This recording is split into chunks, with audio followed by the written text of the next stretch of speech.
പരിശുദ്ധമേ, അമ്മേ പരിശുദ്ധമേ, ദൈവമാതാവേ, കൃപാസനത്തിലൂടെ ഞങ്ങൾക്കും ഞങ്ങളുടെ ദേശത്തിനും അമ്മ മധ്യസ്ഥം തേടി തന്ന എല്ലാ അനുഗ്രഹങ്ങൾക്കും കൃപകൾക്കും ഞങ്ങളിപ്പോൾ ഹൃദയം നിറഞ്ഞ നന്ദി പറയുന്നു.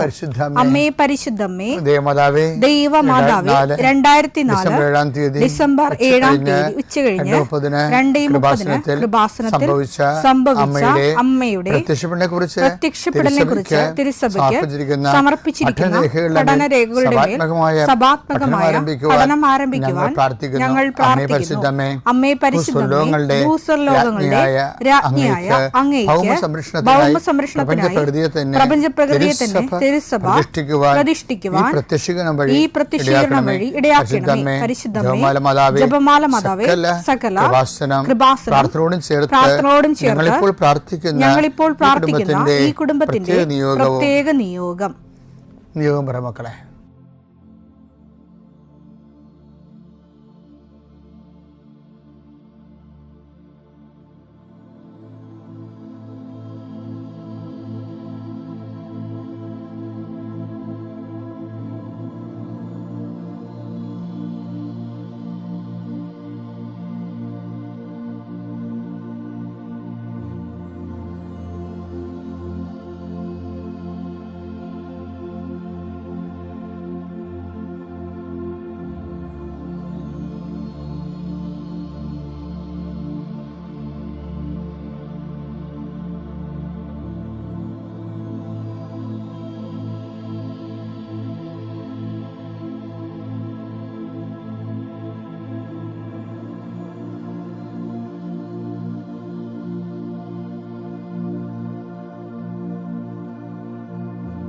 അമ്മയുടെ പ്രത്യക്ഷീകരണത്തിന്റെ ഈ അനുഗ്രഹവേളയിൽ ഞങ്ങൾക്ക് സാധിച്ചു തരുവാൻ കനിയണമേ.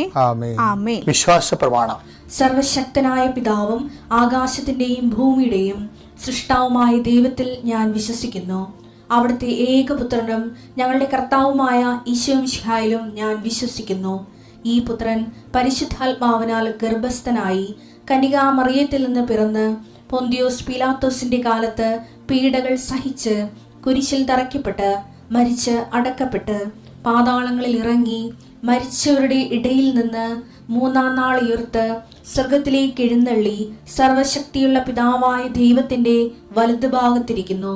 അവിടെ നിന്ന് ജീവിക്കുന്നവരെയും മരിച്ചവരെയും വിധിക്കുവാൻ വരുമെന്നും ഞാൻ വിശ്വസിക്കുന്നു. പരിശുദ്ധാത്മാവിലും ഞാൻ വിശ്വസിക്കുന്നു. വിശുദ്ധ കത്തോലിക്കാ സഭയിലും പുണ്യവാന്മാരുടെ ഐക്യത്തിലും പാപങ്ങളുടെ മോചനത്തിലും ശരീരത്തിന്റെ ഉയർപ്പിലും നിത്യമായ ജീവിതത്തിലും ഞാൻ വിശ്വസിക്കുന്നു. ആമേൻ. സ്വർഗ്ഗസ്ഥനായ ഞങ്ങളുടെ പിതാവേ, അങ്ങയുടെ നാമം പൂജിതമാകണമേ. അങ്ങയുടെ രാജ്യം വരണമേ. അങ്ങയുടെ തിരുമനസ് സ്വർഗത്തിലെ പോലെ ഭൂമിയിലും ആകണമേ. അന്നു വേണ്ടുന്ന ആഹാരം ഇന്ന് ഞങ്ങൾക്ക് തരണമേ. ഞങ്ങളോട് തെറ്റ് ചെയ്യുന്നവരോട് ഞങ്ങൾ ക്ഷമിക്കുന്നത് പോലെ ഞങ്ങളുടെ തെറ്റുകൾ ഞങ്ങളോടും ക്ഷമിക്കണമേ. ഞങ്ങളെ പ്രലോഭനത്തിൽ ഉൾപ്പെടുത്തരുതേ, തിന്മയിൽ ഞങ്ങൾ രക്ഷിക്കണമേ. ആമേൻ. നന്മ നിറഞ്ഞ മറിയമേ, സ്വസ്തി. കർത്താവ് അങ്ങയുടെ കൂടെ സ്ത്രീകളിൽ അങ്ങ് അനുഗ്രഹിക്കപ്പെട്ടവളാകുന്നു. അങ്ങയുടെ ഉദരത്തിൻ ഫലമായി ഈശോ അനുഗ്രഹിക്കപ്പെട്ടവനാകുന്നു. പരിശുദ്ധ മറിയമേ, തമ്പുരാന്റെ അമ്മേ, പാപികളായ ഞങ്ങൾക്ക് വേണ്ടി ഇപ്പോഴും ഞങ്ങളുടെ മരണസമയത്തും തമ്പുരാനോട് അപേക്ഷിക്കണമേ. ആമേൻ. കർത്താവിന്റെ ഉന്നതമായ നാമത്തിന് സ്വസ്ഥം ചെയ്യും. കർത്താവിന്റെ വിശുദ്ധ പൗരോഹിത്യത്തെ മഹത്വപ്പെടുത്തണമേ. കർത്താവ് സഭയിലുള്ള സാന്നിധ്യം പ്രകടമാക്കണമേ. കർത്താവ് വിശുദ്ധ വാരത്തിലേക്ക് ഞങ്ങൾ പ്രവേശിക്കുകയാണ്. ഈ ദിവസങ്ങളിലുള്ള വചനങ്ങളിൽ കർത്താവെ ഒരു കുരിശ് കിട്ടിയാൽ അതിൻ്റെ കൂടെ കർത്താവിനെ കൂടി കിട്ടുമെന്ന് ആ ദൈവത്തിൻ്റെ പദ്ധതിയാണെന്ന് ഞങ്ങൾക്ക് വെളിപാട് തന്നു. ഞങ്ങൾക്ക് നിലവിലുള്ള കുരിശിൻ്റെ കൂടെ എല്ലാം കർത്താവിനെ കൂടി കിട്ടാൻ വേണ്ടി ഞങ്ങളത് കർത്താവിൻ്റെ നാമത്തിലാക്കുന്നു. കർത്താവെ, അങ്ങയുടെ മക്കള് ജീവിതത്തിൻ്റെ ഓരോരോ മണ്ഡലങ്ങളിൽ പ്രവർത്തിക്കുന്നവരെ അവരവിടെ അനുഭവിക്കുന്ന പ്രത്യേക സങ്കടങ്ങൾ, പ്രത്യേക വിഷമതകൾ, പ്രത്യേക തടസ്സങ്ങൾ ഈ പ്രാർത്ഥനയുടെ ശക്തിയാൽ ഈ നിമിഷം വിട്ടുമാറണമെന്ന് കൽപ്പിക്കുന്നു യേശുവിൻ്റെ നാമത്തിൽ. വിവാഹം തടസ്സമുള്ളവരെ, മരുന്ന് ഭരിക്കാത്തവരെ, മരുന്ന് കിട്ടാത്തവരെ കർത്താവ് ഈ ആശീർവാദ ശക്തിയാൽ അങ്ങയുടെ മക്കൾ അങ്ങ് സുഖപ്പെടുത്തുന്ന പ്രാർത്ഥിക്കുന്നു. അമ്മേ, പരിശുദ്ധമ്മേ, ദേവമാതാവേ, കാൽവരിയിലെ മാതാവേ, എല്ലാ മക്കൾക്കും സഹനത്തിൻ്റെ അമ്മയെപ്പോലെ ശക്തി നൽകണമെന്ന് പ്രാർത്ഥിക്കുന്നു. എൻ്റെ കർത്താവിൻ്റെ ഉന്നതമായ നാമത്തിൽ സഭയുടെ അധികാരത്തിൽ 40 വർഷം ഞാൻ അർപ്പിച്ച കുർബാനയുടെ യോഗ്യതയാൽ കൃപാസനത്താറെ ജീവനോടെ പ്രത്യക്ഷപ്പെട്ട മാതാവിൻ്റെ മാധ്യസ്ഥ നടന്നിട്ടുള്ള 10,000-കണക്കിന് ആരാധന ശക്തിയാൽ ആരാധന കൂടുന്നവരെല്ലാം കൂടുമ്പോഴെല്ലാം കർത്താവിൻ്റെ കൃപയാൽ നിറയട്ടെ. നിങ്ങൾ ഇന്ന് അനുഭവിക്കുന്ന പ്രത്യേക പ്രതിസന്ധികൾ, രോഗങ്ങൾ, പീഡകൾ, ആശങ്കകൾ, ഉത്കണ്ഠകൾ യേശുക്രിസ്തു നാം നീങ്ങിപ്പോട്ടെ. നിത്യം പിതാവും പുത്രനും പരിശുദ്ധാത്മാ സർവ്വീശ്വരൻ നീക്കുവാമേ. എൻ്റെ പ്രിയപ്പെട്ടവർ, നമ്മൾ സത്യവചനം എന്നാണ് പറയുന്നത്. എന്താ? ദൈവം സത്യമായതുകൊണ്ട് സത്യമായ ദൈവത്തിൽ നിന്ന് വരുന്ന വചനം സത്യവചനങ്ങളാണ്. പക്ഷേ ദൈവത്തിൻ്റെ വചനം സത്യമാണെങ്കിലും നമ്മൾ അത് നുണയായിട്ട് സ്വീകരിച്ചാൽ നമുക്കത് സത്യം ഫീൽ ചെയ്യത്തില്ല. അപ്പോൾ നിങ്ങൾ പറയും, ഇതെന്ത് നിങ്ങൾ ചോദിക്കും, ഇതെന്താ ഇങ്ങനെ പറയണമെന്ന് ചോദിക്കും. അങ്ങനെയല്ല, ഇത് ശരിയാണ്. ദൈവത്തിൽ നിന്ന് വരണത് സത്യവചനമാണ് വരണം. സത്യമായ ദൈവത്തിന് സത്യവചനം വരും. പക്ഷെ നമ്മളത് നുണയായിട്ട് സ്വീകരിച്ചാൽ നമ്മൾക്കത് ഫീൽ ചെയ്യത്തില്ല, ആ സത്യം ഫീൽ ചെയ്യത്തില്ല. അങ്ങനെ നുണയെ സ്വീകരിച്ച ആൾക്കാരുണ്ട് ബൈബിളിൽ. അതിൽ ഒന്നാമത്തെ ആൾ സാറയാണ്. അവരതൊരു തമാശയായിട്ട്, കോമഡിയായിട്ട് എടുത്തത്. അതുകൊണ്ടാണ് അവർ ചിരിച്ചത്. എനിക്ക് സാറയുടെ ചിരിയുണ്ടല്ലോ, സാറ ചിരിക്കുന്നു. അപ്പോൾ നമ്മുടെ അണുബോംബിൻ്റെ പേരെന്തായിരുന്നു ആദ്യം ഉണ്ടാക്കിയ? ബുദ്ധൻ ചിരിക്കുന്നു. അതുപോലെ എൻ്റെ മനസ്സിൽ സാറ ഒരു അണുബോംബായിരിക്കും മിക്കവാറും. അത് അവർ കർത്താവിൻ്റെ വചനം കേട്ടപ്പോൾ ചിരിച്ചു. പക്ഷെ എബ്രഹാം ചിരിച്ചില്ല. സാറ വിശ്വാസിയുടെ മാതാവാകേണ്ട ആളായിരുന്നു, പക്ഷെ പോയി. രണ്ടുപേരോട് ഒരേ സമയത്താണ് കർത്താവ് വചനം പറഞ്ഞത്. ഒരാൾ മാത്രം വിശ്വാസിയുടെ പിതാവായി, മറ്റാൾ ചിരിച്ചില്ലെന്ന് പിന്നെയും നുണ പറഞ്ഞു. അപ്പോഴും കർത്താവ് പറഞ്ഞു, നുണയാണ് പറഞ്ഞത്, നീ ചിരിച്ചെന്ന് പറഞ്ഞു. ഏറ്റവും വലിയ ഒരു ദൈവാനുഗ്രഹം വചനത്തെ, എല്ലാ വചനങ്ങളെയും ഞാൻ പണ്ടേ പത്തിപ്പറമ്പിൽ അച്ഛനെന്നും പറഞ്ഞൊരു അച്ഛനാണ് എന്നെ ബൈബിൾ പഠിപ്പിച്ചത്. എന്നെയല്ല, ഞങ്ങളുടെ ബാച്ചിനാണ്. അപ്പോൾ അദ്ദേഹം ഇൻസ്പിറേഷൻ പഠിപ്പിക്കും, ബൈബിളിൻ്റെ വെളിപാടിനെക്കുറിച്ച് പഠിപ്പിക്കും. അപ്പോൾ അദ്ദേഹം പറയും, എവരി വേർഡ് ഈസ് ഇൻസ്പയർഡ് എന്ന് പറയും, റെവലേഷൻ ആണെന്ന് പറയും. എല്ലാ വചനത്തെ ബൈബിളിലെ എല്ലാ വാക്കും. അപ്പോഴും ഞാൻ അവിടെ ഇരുന്നുകൊണ്ട് പറയും, എവരി കുത്തും കോമായും റെവലേഷൻ ആണെന്ന് പറയും. ഇപ്പം എൻ്റെ കൂടെ അണ്ണന്മാരുടെ ചിരിക്കും. സത്യപരമ്പരത്തിനൊക്കെ ചിരിക്കണ കൂട്ടത്തിലല്ല, പുള്ളികൾ നോക്കുകയുള്ളു. പക്ഷെ പിന്നീട് എൻ്റെ മനസ്സിൽ ഞാൻ ആശയം മാറ്റിയിട്ടില്ല. കർത്താവിൻ്റെ വചനത്തിൽ കുത്തും കോമായൊക്കെ പിന്നെ ചേർത്താണ്. അതിൻ്റെ ചില കുത്തും കോമായൊക്കെ പിന്നീട് ചേർത്താണ്. വചനം പാരഗ്രാഫ് തിരിച്ചപ്പോഴൊക്കെ ചേർത്തിട്ടുണ്ട്. R.S. സ്റ്റീഫനൊക്കെ 15-15 നൂറ്റാണ്ടിലൊക്കെ ചേർത്തിട്ടുണ്ട്. നമ്പരൊക്കെ വൈദ്യനൊക്കെ നമുക്ക് വായിക്കേണ്ട സഹോദരൻ നമ്പറിട്ട് തന്നില്ലേ? അപ്പോഴും ആ വചനത്തെ തൊട്ടപ്പോഴെല്ലാം എപ്പോഴും നമ്മൾ ചിലപ്പോൾ മനുഷ്യൻ്റെ കക്രിയ കൊണ്ട് എന്തെങ്കിലുമൊക്കെ ഒരു ന്യൂനത ഉണ്ടെങ്കിലും when we believe in it നമുക്കത് അനുഭവവേദ്യമാകും. അതാണ് എൻ്റെ വചനത്തിൻ്റെ. അതുകൊണ്ട് എപ്പോഴും ഈ ബിലീവ് ചെയ്യാനുള്ള ഒരു കഴിവെന്ന് പറയണത് ദൈവം നമ്മുടെ ഒരു സഹകരണത്തോടു കൂടി ദൈവം ഓരോരുത്തർക്കും നൽകേണ്ട പ്രത്യേക ദാനമാണെന്നുള്ളതാണ് ശരിക്കും ഇവർ പത്രോസ് ബിലീവ് ചെയ്യുന്നതിൽ ഇത്തിരി ഒരു പിന്നാക്കം നിന്നായിരുന്നു. കാര്യം മനസ്സിലാകാഞ്ഞ കൊണ്ടാണ്. കർത്താവ് പത്രോസ് പറഞ്ഞില്ലേ, നമ്മുടെ ജെറുസലേമിലേക്ക് പോവുകയാണ്, മനുഷ്യപുത്രൻ ശത്രുക്കൾ ഏൽപ്പിക്കപ്പെടും, അവർ അവനെ പീഡിപ്പിക്കും, വധിക്കും, 3-ാം ദിവസം ഉയർത്തി നിൽക്കും. പക്ഷെ വധിക്കുമെന്നുള്ള കാര്യം വരെ പത്രോസ് കേട്ടുള്ളൂ. ഉയർത്തി നിൽക്കുന്നത് പുള്ളിയാത്തെ ശ്രദ്ധിച്ചില്ല. പുള്ളി കർത്താവിനെ മാറ്റി നിർത്തിയിട്ട് പറഞ്ഞു, ഈ ജൂഡാസൊക്കെ ഇപ്പം തന്നെ ഇതിൻ്റെ അകത്ത് പ്രശ്നങ്ങളോട് തൊഴുത്തി കുത്തി കൊണ്ടടക്കുകയാണ്. നീ വധിക്കപ്പെടൂ എന്നൊക്കെ പറഞ്ഞു കഴിഞ്ഞാൽ യൂദാസ് വേറൊരു ഗ്രൂപ്പ് ഉണ്ടാക്കിയിട്ട് ഈ ആൾക്കാരെ അടിച്ചു മാറ്റിക്കൊണ്ട് പോകും. പറഞ്ഞത് പറഞ്ഞു, ഇനി പറയരുതെന്ന് പറയും. അപ്പം പത്രോസ് ആത്മാർത്ഥം കൊണ്ട് പറഞ്ഞ കേട്ടോ. കർത്താവ് പറഞ്ഞു, സൈറ്റൻ, പണ്ട് ഇതുപോലെ നീ വന്നിരുന്നു, അന്ന് ഞാൻ ഒറ്റയ്ക്കായിരുന്നു. ഇന്ന് നീ പത്രോസിനെ കടമെടുത്ത് പത്രോസിൻ്റെ കൂടെ ആണ് നീ എന്നെ സമീപിക്കണത്. ഈ ഗോ ബിഹൈൻഡ് എന്ന് പറയും, നീ പുറകെ പോകാൻ പറയും. അങ്ങനെ പത്രോസിന് ഭയങ്കര ചമ്മലായി. പത്രോസിനെ കർത്താവിനെ ആട്ടി ഓടിച്ചില്ലേ, സാത്താനെ ആട്ടി ഓടിച്ചെന്നല്ല.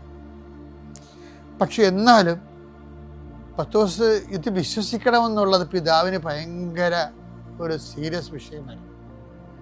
അതുകൊണ്ട് അങ്ങനെ ദൈവം തൽക്കാലത്തേക്ക് പത്രോസിനെ ശാസിച്ചെങ്കിലും താബോർ മലയിൽ അടിവാരത്തിൽ ചെന്നപ്പോൾ അപ്പ പറഞ്ഞു, പത്രോസിനെ വിളിക്കുമെന്ന് പറഞ്ഞു. ഉടനെ അപ്പോഴ് ഈശോ മറ്റുള്ള 9 പേരോട് പറഞ്ഞു, നിങ്ങൾ കുറച്ച് നേരം ഇവിടെ നിൽക്കുക കേട്ടോ. പത്രോസിനെ വിളിച്ചു. പത്രോസ് കൂടെ വരാൻ പറഞ്ഞു. പിന്നെ പത്രോസ് അങ്ങനെ ബാക്കി യോഹന്നാനെയും യാക്കോബിനെയും കൂടി കൂട്ടി. അവർ 3 കൂടി പോയി. മലയുടെ ഉച്ചയെത്തിയപ്പോൾ കർത്താവ് പ്രാർത്ഥിക്കാൻ തുടങ്ങി. പ്രാർത്ഥിക്കുന്നതോടുകൂടി ഇവൻ്റെ ഭാവം അങ്ങ് മാറി, ഇവൻ സൂര്യനായി മാറി. പത്രോസ് വിസ്മയിച്ചു പോയി. ആ സൂര്യനിൽ അവൻ യേശുവിനെ മാത്രമല്ല, ഏലിയാനെ കണ്ടു, മരിച്ചുപോയ മോസസിനെ കണ്ടു. അപ്പോൾ പിതാവ് പത്രോസിനോട് പറഞ്ഞു, യാക്കോബിനോട് പറഞ്ഞു, യോഹന്നാനോട് പറഞ്ഞു, താബോർ മലയിൽ ഇവനെ ജ്ഞാനസ്നാനപ്പെടുത്തി വരുന്ന സമയത്ത് നിങ്ങൾ കുറച്ച് പേരുണ്ടായിരുന്നു. അന്ന് ഞാൻ പറഞ്ഞത് ഇവൻ എൻ്റെ പ്രിയപുത്രനാണെന്ന് പറഞ്ഞു. മർക്കോസ് 9:7. അപ്പോൾ ഒരു മേഘം വന്ന് അവരെ ആവരണം ചെയ്തു. മേഘത്തിൽ നിന്ന് ഒരു സ്വരം പുറപ്പെട്ടു, ഇവൻ എൻ്റെ പ്രിയപുത്രൻ, ഇവന്റെ വാക്ക് ശ്രവിക്കുവിൻ. പക്ഷെ നിങ്ങൾ അതിൻ്റെ ആഴങ്ങൾ മനസ്സിലാക്കാനോ അവനെ വിശ്വസിക്കാനോ നിങ്ങൾ തയ്യാറായില്ല. ഇപ്പം നിങ്ങളോട് പറയുന്നു, അവനെ നിങ്ങൾ ശ്രവിക്കണം. ഇനിയുള്ള ദിവസങ്ങളിൽ പ്രത്യേകിച്ച്. കാരണം തിരുവുത്ഥാനത്തെക്കുറിച്ച് അപ്പായാണ്, ആ തിരുവുത്ഥാനമാണ് ശരിക്കും താബോറിൻ്റെ പ്രധാന പ്രമേയം. ഇവരെ ശ്രവിക്കാൻ പറയണത് തിരുവുത്ഥാനത്തെ സംശയിച്ചിരുന്നതുകൊണ്ടാണ് പത്രോസ് നിനക്ക് സംഭവിക്കാതിരിക്കട്ടെ എന്ന് പറയണത്. അതിൻ്റെ മെയിൻ കാരണങ്ങൾ. അപ്പം തിരുവുത്ഥാനം ഇപ്പോഴും വ്യക്തമായി കഴിഞ്ഞാൽ പിന്നെന്താണ്?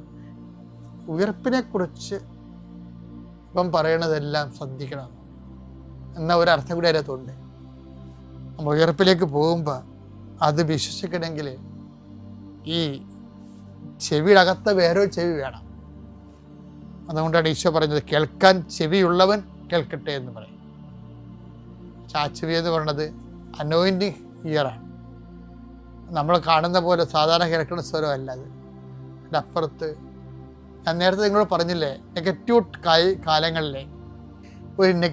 കാലങ്ങളിലെ നമ്മൾക്ക് വചനത്തിൻ്റെ വിശ്വസിക്കണമെന്നുണ്ടെങ്കിൽ അനുഗ്രഹം പോരാ, അനോയിൻറ്റിങ് വേണം, അഭിഷേകം വേണം. കാര്യം ഈ അഭിഷേകം എന്നുള്ള വിഷയം ബൈബിൾ അവതരിപ്പിക്കുന്നത് എന്താണ്? നെഗറ്റീവ് പശ്ചാത്തലത്തിൽ അവതരിപ്പിക്കുന്നത്. നിങ്ങൾ സർപ്പങ്ങളെ പിടിക്കും, അവ നിങ്ങളെ ഉപദ്രവിക്കത്തില്ലെന്ന്. നിങ്ങൾ അഗ്നിയിലൂടെ നടക്കും, അഗ്നി നിന്നെ പൊള്ളിക്കത്തില്ല. നിങ്ങളെ ശബ്ദത്തിലൂടെ നടക്കും, ശബ്ദം മുക്കത്തില്ല. അപ്പോൾ എല്ലാം നെഗറ്റീവ് സാഹചര്യത്തിലൂടെ പോകുമ്പോഴാണ് അതിൻ്റെ ദംശനം ഏക്കത്തില്ല എന്നൊക്കെ പറയുമ്പോൾ ഈ മോശം കാലാവസ്ഥയിൽ ജീവിക്കുന്നതിനാണ്. അപ്പം അന്ന് അനുഗ്രഹങ്ങളൊന്നും ഉണ്ടാകത്തില്ല. ആത്മീയ ജീവിതത്തിൽ അനുഗ്രഹമില്ലാത്ത കാലമുണ്ട്. പക്ഷെ അത് അനുഗ്രഹമില്ലാത്ത കാലത്ത് നമുക്ക് വേണ്ടത് അഭിഷേകമാണ് വേണ്ടത്. അപ്പം എപ്പോഴും നമ്മൾ ട്രെയിൻ ചെയ്യണത് ഈ പുനരുത്ഥാനത്തെക്കുറിച്ചുള്ള നമുക്ക് തരുന്ന കാറ്റഗിസത്തിൻ്റെ കാലങ്ങളിലെല്ലാം ഇതുപോലെ ഒരു അഭിഷേകം നമുക്ക് വേണ്ടി വരും. കാര്യം പലപ്പോഴും പീഡാനുഭവത്തിൻ്റെ കൂടെയാണ് പുനരുത്ഥാനത്തിൻ്റെ സിലബസ് വരണത്. ബൈബിളിലും അങ്ങനെയാണ്, അതിൻ്റെ അകത്ത് തെറ്റിയിട്ടില്ല. എപ്പോഴും ഇപ്പോൾ ഓർക്കണം, ക്ലേശകാലങ്ങളിൽ നമ്മൾ ഓർക്കേണ്ടത് വിറപ്പിനെ കുറിച്ചാണ്, ക്ലേശത്തെ കുറിച്ചല്ല. കൃപാസന അമ്മയുടെ ഈ അൽത്താരയിൽ കയറി നിൽക്കുവാനായിട്ട് എനിക്ക് അനുഗ്രഹം തന്ന അമ്മയ്ക്കും തിരുകുമാരനും ആദ്യമേ തന്നെ നന്ദി പറയുന്നു. എൻ്റെ പേര് അജിത, ഞാൻ വയലാറിൽ നിന്നാണ് വരുന്നത്. ഞാനൊരു ഹിന്ദു സ്ത്രീയാണ്. 2018 ഒക്ടോബർ മാസം മുതലാണ് ഞാൻ ഉടമ്പടി ജീവിതത്തിലേക്ക് കടന്നു വന്നത്. വളരെയധികം മാനസിക അസ്വാസ്ഥ്യത്തോടെ ജീവിതം മുന്നോട്ട് പോകുന്ന സാഹചര്യത്തിൽ എൻ്റെ അമ്മയുടെ സഹോദരിയാണ് ഈ കൃപാസനം അൽത്താരയിൽ എന്നെ കൊണ്ടുവന്നത്. അന്നു തൊട്ട് ഇന്ന് വരെയും വളരെയധികം ചിട്ടയോടും ഈ ഉടമ്പടി ജീവിതത്തിൽ പറഞ്ഞിട്ടുള്ള എല്ലാ കാര്യങ്ങളിലും ഒരു അണുവിട പോലും തെറ്റാതെയാണ് ഞാൻ മുന്നോട്ട് ഉടമ്പടി ജീവിതം കൊണ്ടുപോകുന്നത്. ഇന്ന് അമ്മയും എൻ്റെ തിരുകുമാരനും എനിക്ക് ഒരുപാട് ശക്തിയും ബലവും തരുന്നുണ്ട്. ഈ ജീവിതത്തിലും നിത്യതയിലും അമ്മയും തിരുകുമാരനും എൻ്റെ കൂടെ തന്നെ ഉണ്ടായിരിക്കണമെന്നാണ് എൻ്റെ ഏറ്റവും വലിയ പ്രാർത്ഥന. എനിക്ക് കിട്ടിയ ദൈവാനുഭവങ്ങളെന്ന് പറയാൻ, ഒന്നാമതായി ഞാൻ വലിയൊരു വാഹന അപകടത്തിൽ നിന്നാണ് രക്ഷപ്പെട്ടത്. അത് എറണാകുളത്ത് നിന്ന് കത്രിക്കടവിലുള്ള ബസ്സിന് ഞാൻ എൻ്റെ സ്റ്റോപ്പിൽ വന്നിറങ്ങുന്ന സമയത്ത് എൻ്റെ സാരി ഫുട്ബോർഡിൽ ഉടക്കി ഞാൻ വീഴേണ്ട ഒരു സാഹചര്യം, ബസ് ഓടിപ്പോകുന്ന സാഹചര്യത്തിൽ ഓട്ടോ സ്റ്റാൻഡായിരുന്നു. അവർ കൊട്ടി ബഹളം വെച്ചതിൻ്റെ ഫലമായിട്ടാണ് അവർ ബസ് നിർത്തിയത്. എപ്പോഴും ഞാൻ പുറത്തേക്ക് പോകുമ്പോൾ അമ്മയുടെ കാശ് രൂപം ഞാൻ എൻ്റെ ശരീരത്തിൽ എവിടെയെങ്കിലും ഞാനത് കണക്ട് എൻ്റെ ഹൃദയത്തോട് ചേർത്ത് വെച്ചാണ് ഞാൻ എപ്പോഴും യാത്ര പോകുന്നത്. അപ്പം ആ വലിയ അപകടത്തിൽ നിന്ന് എന്നെ രക്ഷപ്പെടുത്തിയത് എൻ്റെ തിരുകുമാരനും എൻ്റെ അമ്മയുമാണെന്ന് ഞാൻ ഉറച്ചു വിശ്വസിക്കുന്നു. ഞാൻ ആ ബസ് ഓടിപ്പോയ സമയത്ത് ഞാൻ അപ്പുറത്തെ സ്റ്റോപ്പിൽ ഇറങ്ങേണ്ട, ഞാൻ അവിടെ ആരുമില്ല, ഓട്ടോ സ്റ്റാൻഡോ ആരുമില്ലാത്തൊരു സ്റ്റോപ്പിലാണ് ഞാൻ ഇറങ്ങേണ്ടത്. പക്ഷേ എന്തോ എൻ്റെ മനസ്സിൽ നിന്ന് പറഞ്ഞു അവിടെ ഇറങ്ങണ്ട, ഇപ്പറേ ഇറങ്ങുമെന്ന് പറഞ്ഞ് ഞാൻ അവിടെ ഇറങ്ങി.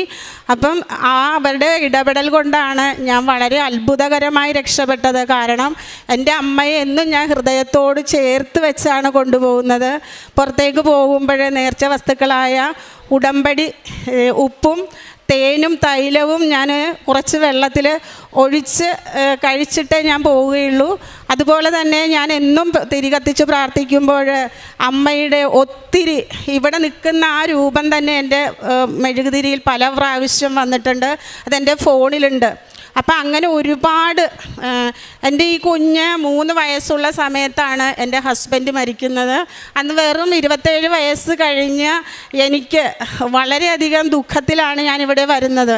ഇന്ന് എൻ്റെ ജീവിതം മുന്നോട്ട് കൊണ്ടുപോകാനായിട്ട് എനിക്ക് യാതൊരു വിധത്തിലുള്ള ബുദ്ധിമുട്ടും ഒന്നുമില്ല. കാരണം എൻ്റെ അമ്മയും തിരുകുമാരനും എൻ്റെ കൂടെ തന്നെയുണ്ട്. ഒരു 100 പേര് എൻ്റെ ചുറ്റിൽ നിന്നും എന്നെ സംരക്ഷിക്കുകയും അതുപോലുള്ള ബലവുമാണ് എനിക്ക് തരുന്നത്. അപ്പം അങ്ങനെ ഒരുപാട് കാര്യങ്ങൾ എനിക്ക് തന്നിട്ടുണ്ട്. ഞാൻ കാരുണ്യ പ്രവൃത്തിയായിട്ട് ഞാൻ ചെയ്യുന്നത് നമ്മുടെ മതിലകത്ത് ലെപ്രസി വാർഡിൽ 15 അമ്മമാരുണ്ട്.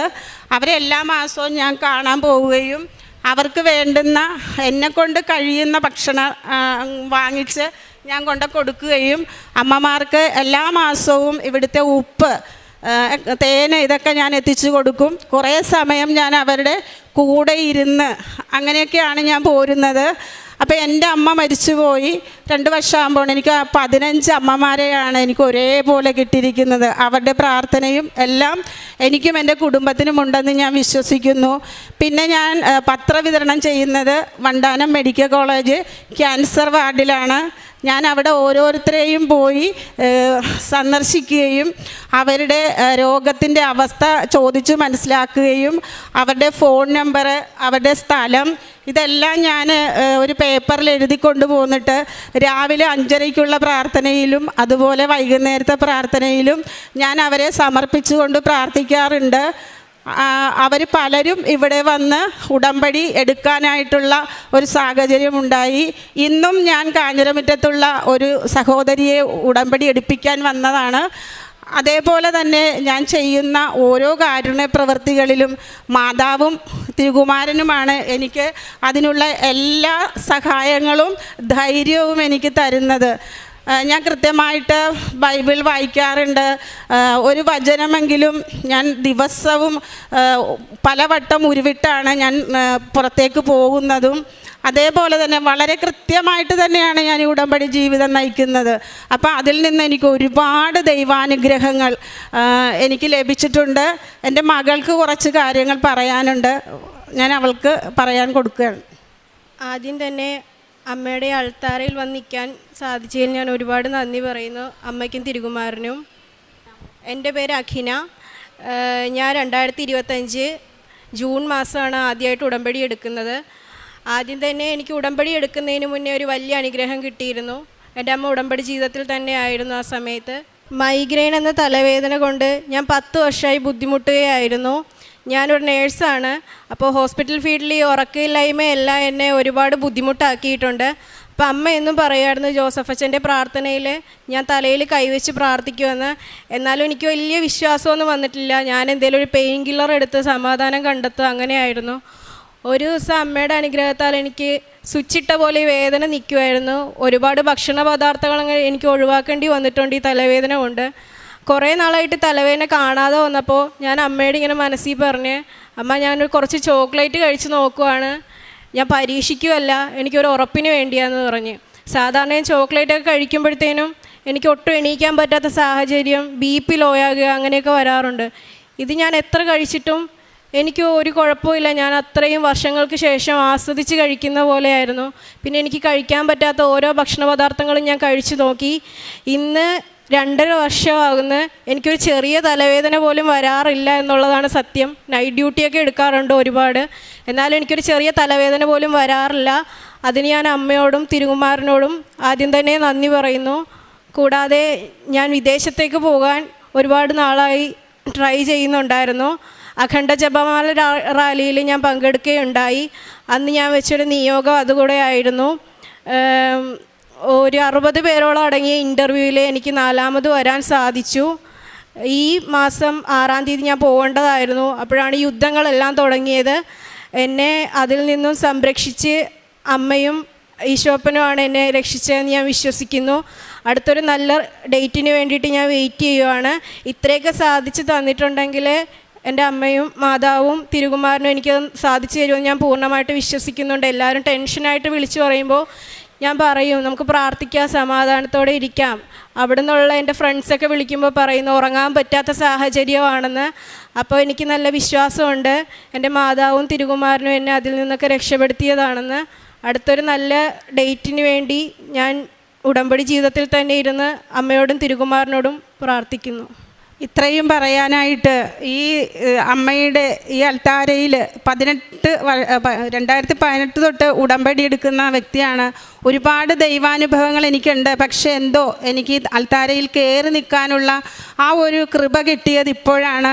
ഞാൻ എപ്പോഴും പ്രാർത്ഥിക്കും, അമ്മേ എൻ്റെ ഇഷ്ടമല്ല യേശുവപ്പ, അവിടുത്തെ ഇഷ്ടമാണ് നിറവേറേണ്ടത്. ഞാൻ ഒന്നിനും വാശി പിടിക്കില്ല. എപ്പോഴാണ് തരാനായിട്ട് ഇഷ്ടം തോന്നുന്നത് അതെല്ലാം ആ സമയത്ത് മതി. പല പരീക്ഷണങ്ങളിലൂടെ കടന്നു പോകുമ്പോഴും ഞാൻ ഒരിക്കൽ പോലും ഇന്നേ വരെ ഞാനൊരു കുറ്റം പറയാനോ ഒരു പ്രാർത്ഥിക്കാതിരിക്കുകയോ ഒന്നും ചെയ്തിട്ടില്ല. ഞാൻ കൃത്യമായിട്ട് എല്ലാ കാര്യങ്ങളും ഭംഗിയായിട്ട് നിറവേറ്റിക്കൊണ്ടുപോകുന്നത് കൊണ്ട് മാത്രമാണ് ഈ കുഞ്ഞിനെ എനിക്ക് ഇവിടം വരെ എത്തിക്കാനായിട്ട് സാധിച്ചത്. ഈ അമ്മയുടെയും തിരുകുമാരൻ്റെയും അനുഗ്രഹം ഒന്നുകൊണ്ട് മാത്രമാണ്. ഇങ്ങനെ ഒരു സാക്ഷ്യം പറയാൻ ഇന്ന് എനിക്ക് വേദി ഒരുക്കി തന്ന എൻ്റെ അമ്മയോടും തിരുകുമാരനോടും 1000 നന്ദി പറയുന്നു. ഇന്ന് എൻ്റെ ഈ സാക്ഷ്യം ഞാൻ എൻ്റെ അമ്മയ്ക്കും തിരുകുമാരനും ഞാൻ സമർപ്പിക്കുന്നു. യേശുവേ നന്ദി, യേശുവേ സ്തോത്രം, യേശുവേ ആരാധന. ഹല്ലേലൂയ. വിശുദ്ധ മത്തായിയുടെ സുവിശേഷം 13-ാം അധ്യായം 23-ാം തിരുവചനം. വചനം കേട്ട് ഗ്രഹിക്കുന്നവനാണ് നല്ല നിലത്ത് വീണ വിത്ത്. അവൻ 100 മേനിയും 60 മേനിയും 30 മേനിയും ഫലം പുറപ്പെടുവിക്കുന്നു. നാം ഉടമ്പടിയിലായിരിക്കുമ്പോൾ ഈശോ നമ്മിൽ നിന്ന് പ്രതീക്ഷിക്കുന്നത് തന്നെയാണ്.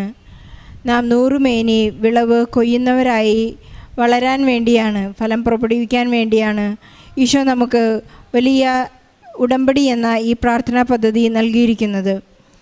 അജിത എന്ന അമ്മയും അഖിന എന്ന ഈ മകളും ഇവിടെ വന്ന് ഉടമ്പടി പ്രത്യക്ഷീകരണ സാക്ഷ്യമേറ്റു പറയുമ്പോൾ പരിശുദ്ധ അമ്മയുടെ മധ്യസ്ഥതയിൽ അവരുടെ ജീവിതത്തിലുണ്ടായ വലിയ അത്ഭുതങ്ങൾക്കും അവർക്ക് ആദ്യമായി ഈ അൾത്താരയിലേക്ക് കയറുവന്ന് പരിശുദ്ധ അമ്മയോട് ചേർന്ന് നിന്ന് ഈശോയ്ക്കും സ്വർഗത്തിനും നന്ദി പറയുവാൻ ലഭിച്ച വലിയ ഭാഗ്യത്തിനും അനുഗ്രഹത്തിനും അവർ നന്ദി പറയുകയാണ്.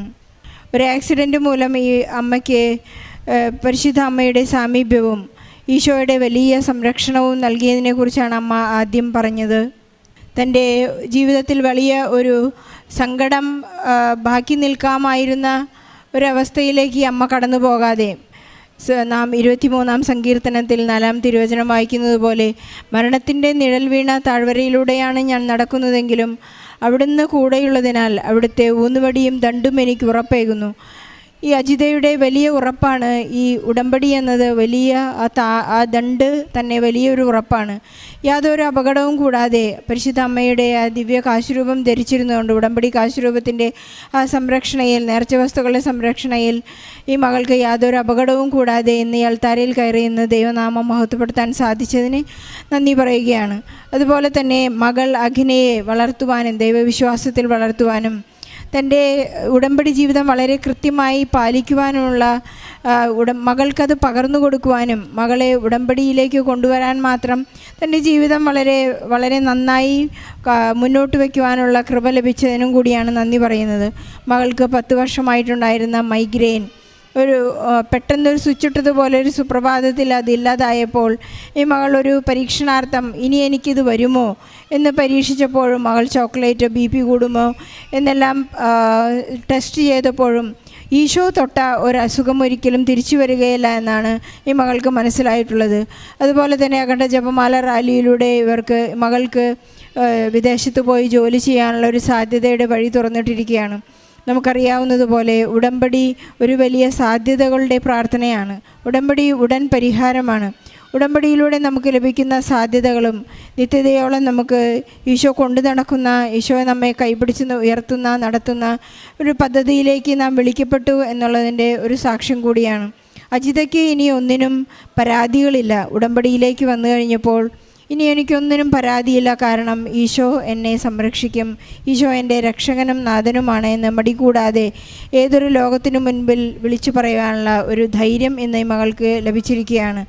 അജിതയ്ക്കും അഖിനയ്ക്കും ലഭിച്ച എല്ലാ അനുഗ്രഹങ്ങൾക്കും നന്ദി പറഞ്ഞുകൊണ്ട് നമ്മുടെ എല്ലാ നിയോഗങ്ങളെയും ഈ സാക്ഷ്യത്തോട് ചേർത്ത് വെച്ച് ഈശോയ്ക്കും പരിശുദ്ധ അമ്മയ്ക്കും നന്ദി പറഞ്ഞ് നല്ല ഒരു കയ്യടിയോടെ പരിശുദ്ധ അമ്മേ, കൃപാസനം പ്രസാദപര മാതാവേ, അമ്മയുടെ പ്രത്യക്ഷീകരണത്തിൻ്റെ സാക്ഷിയായി രണ്ടാമതും എന്നെ ഉയർത്തിയതിന് പരിശുദ്ധ അമ്മയ്ക്കും തിരുക്കുമാരനും കോടാനുകൂടി നന്ദി പറയുന്നു. എൻ്റെ പേര് റിൻഡ. എൻ്റെ ഇടവക saint Joseph church Pushpagiri Thellakom. ഇത് എൻ്റെ ഹസ്ബൻഡ് പ്രകാശ്. മക്കൾ ഇവാന ട്വിൻസാണ്. ഞാനിവിടെ വന്ന് ആദ്യമായിട്ട് ഉടമ്പടി എടുത്തത് 2022 നവംബർ മാസം 15-ാം തീയതിയാണ്. ഉടമ്പടി 14 പ്രാവശ്യം പുതുക്കി ഇപ്പോൾ സിൽവർ ഗ്രേയിൽ ആണിപ്പോൾ. 2022 മുതൽ ഞങ്ങളൊരു നിയോഗം, അതായത് ഒരു പുതിയൊരു ബിസിനസ്, നല്ലൊരു ബിസിനസ്സിന് വേണ്ടി ഞങ്ങൾ പ്രാർത്ഥിക്കുകയായിരുന്നു. അച്ഛനിവിടെ പറഞ്ഞതുപോലെ കൃത്യമായിട്ട് ഉടമ്പടി നിബന്ധനകൾ ഞങ്ങളെല്ലാം പാലിക്കുകയും ഒരു വിട്ടുവീഴ്ച ഒന്നിനും ചെയ്യാതെ കൊണ്ട് കൃത്യമായിട്ടെല്ലാം പാലിച്ച് പ്രാർത്ഥിച്ച് പോരുകയായിരുന്നു. അങ്ങനെ 2023 സെപ്റ്റംബർ മാസം HPCLൻ്റെ ഒരു പുതിയ പെട്രോൾ പമ്പ് തുടങ്ങാനായിട്ടുള്ള ഒരു അലോട്ട്മെൻറ്റ് ഞങ്ങൾക്കായി. ആ പെട്രോൾ പമ്പ് തുടങ്ങാനായിട്ടുള്ള സ്ഥലം നമ്മൾക്ക് കിട്ടാൻ ഒരുപാട് ബുദ്ധിമുട്ടുണ്ടായിരുന്നു. പല സ്ഥലങ്ങളും ഞങ്ങൾ പോയി കണ്ട് പ്രാർത്ഥിച്ചെങ്കിൽ ഒന്നും അങ്ങ് ശരിയായില്ല. എല്ലാവരും തരാം എന്ന് പറയും. സമയമാകുമ്പോഴേക്ക് എന്തെങ്കിലും തടസ്സം വന്നങ്ങ് മാറുക. ലാസ്റ്റ് ഞങ്ങൾക്ക് സ്ഥലം കിട്ടി. അത് കോട്ടയം മെഡിക്കൽ കോളേജിൻ്റെ തൊട്ടടുത്ത് തന്നെ അമ്പലക്കവല എന്ന സ്ഥലത്താണ് നമുക്ക് ആ സ്ഥലം കിട്ടിയത്. ഞങ്ങളവിടെ ആ സ്ഥലം കിട്ടുന്നതിന് മുന്നേ ഞങ്ങളവിടെ പോയി ഉപ്പിട്ട് ജവമാല ചൊല്ലി പ്രാർത്ഥിച്ച് മാതാവിൻ്റെ കാശുരൂപം അവിടെ സ്ഥാപിച്ച് അതിൻ്റെ ഫലമായിട്ട് നമുക്ക് ആ സ്ഥലം റെഡിയായി. സ്ഥലത്തിൻ്റെ ഉടമ നമുക്ക് തരാൻ നല്ല ഹാപ്പിയായിരുന്നു അവർ. അങ്ങനെ പമ്പിനുള്ള LOA നമുക്ക് ലഭിച്ചു.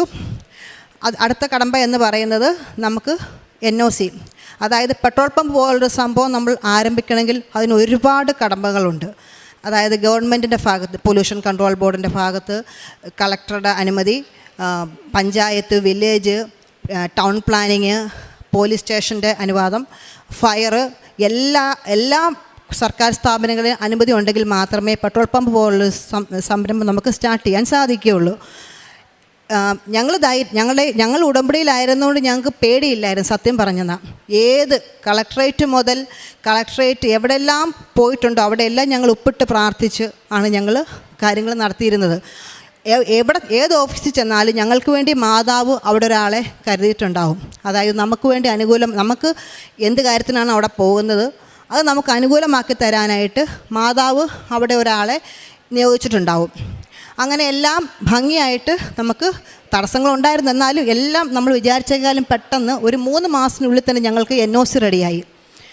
അങ്ങനെ അതങ്ങനെ കഴിഞ്ഞു.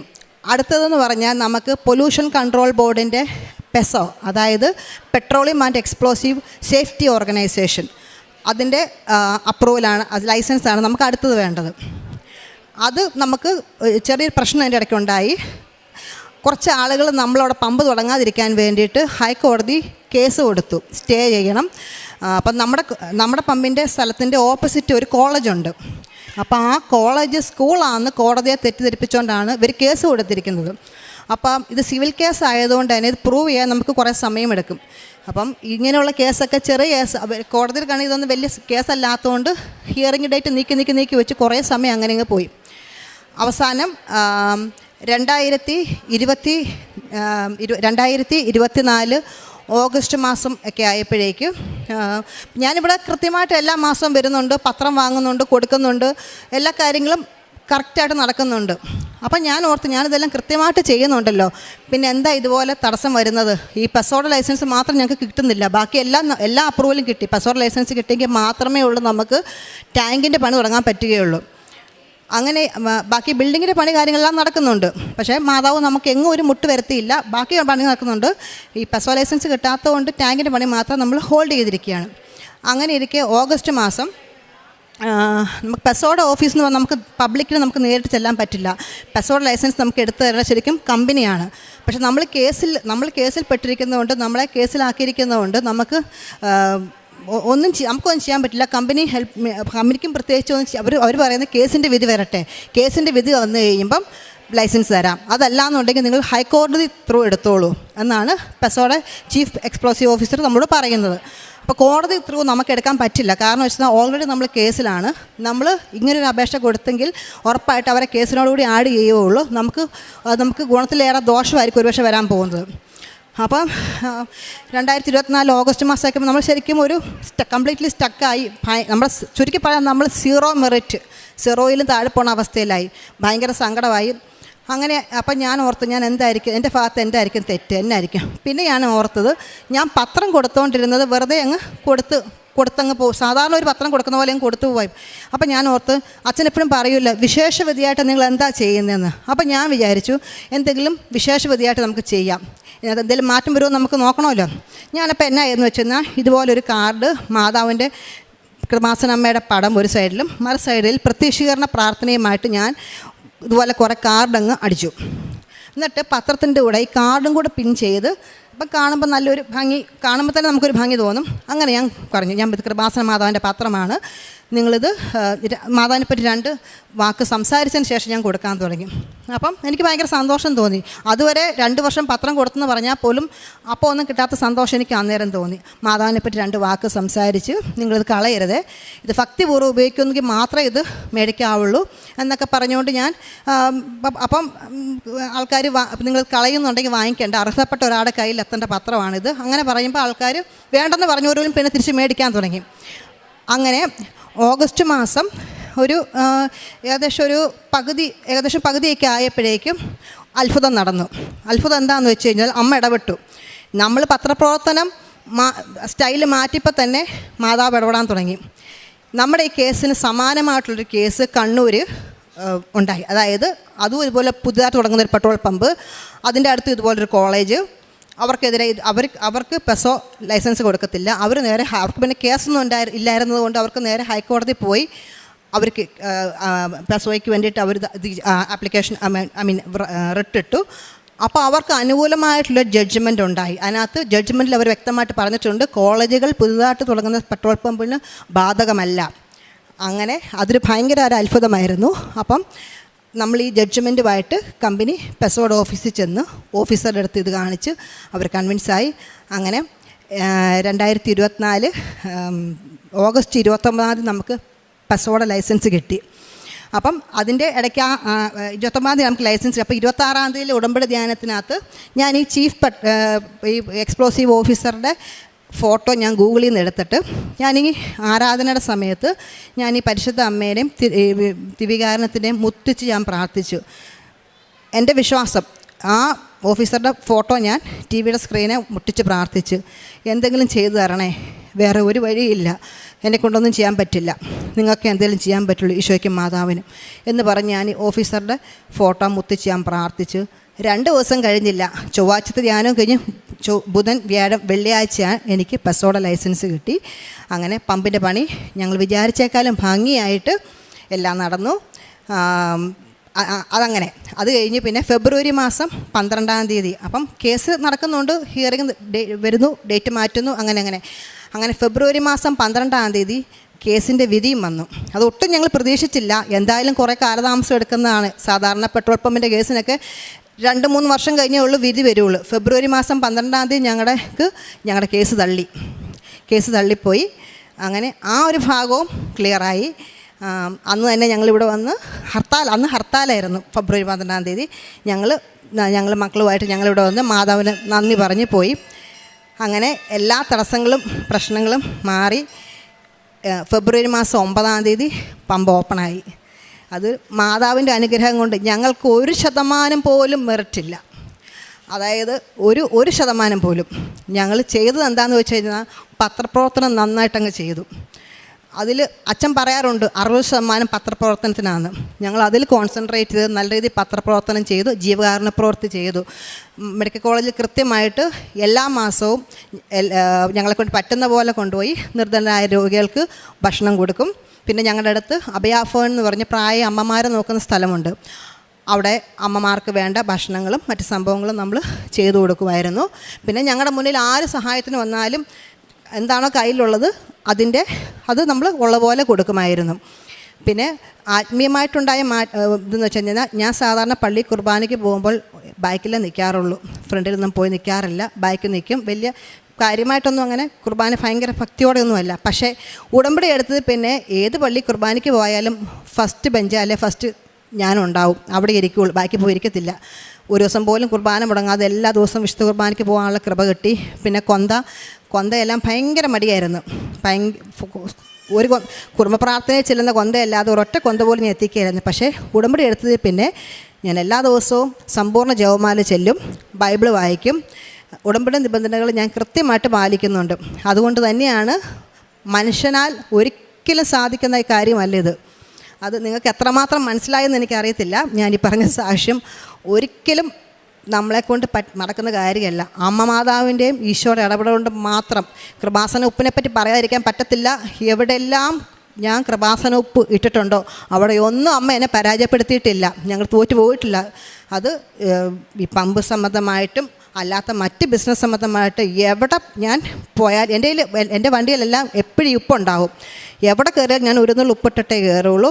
അവിടെയെല്ലാം ഞാൻ മാതാവ് എന്നെ വിജയിപ്പിച്ചിട്ടേ ഉള്ളൂ. എങ്ങും ഞാൻ തോറ്റു പോകാൻ അമ്മ മാതാവ് ഇടവരുത്തിയിട്ടില്ല. ഇത്രയും പറഞ്ഞുകൊണ്ട് ഞാൻ എൻ്റെ സാക്ഷ്യം അവസാനിപ്പിക്കുന്നു. ഞങ്ങളുടെ കൃപാസനമ്മ ഞങ്ങൾക്കാണെങ്കിൽ പമ്പ് നന്നായിട്ട് തുടങ്ങാൻ സഹായിച്ച്. നന്ദി കൃപാസന ഇഷാപ്പ.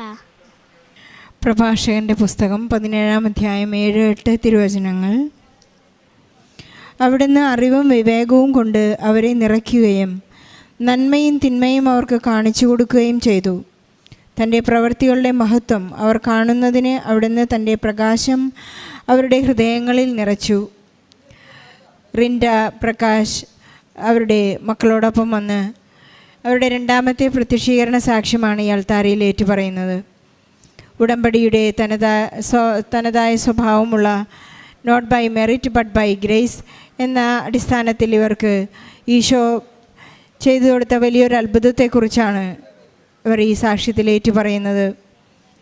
അവർക്കൊരു പെട്രോൾ പമ്പ് തുടങ്ങുന്നതിനുള്ള ആഗ്രഹം പരിശുദ്ധ അമ്മയുടെ മധ്യസ്ഥതയിൽ ഈശോയോട് പറയുകയും അതിൻ്റെ എല്ലാ സാങ്കേതിക തടസ്സങ്ങളും മാറ്റുന്നതിനുമായി അവർ പ്രാർത്ഥിക്കുകയും ചെയ്തു. അവരുടെ എല്ലാ ലൈസൻസും കിട്ടിയപ്പോൾ ഒരെണ്ണം മാത്രമാണ് അവർക്കെതിരായിട്ട് വന്നത്.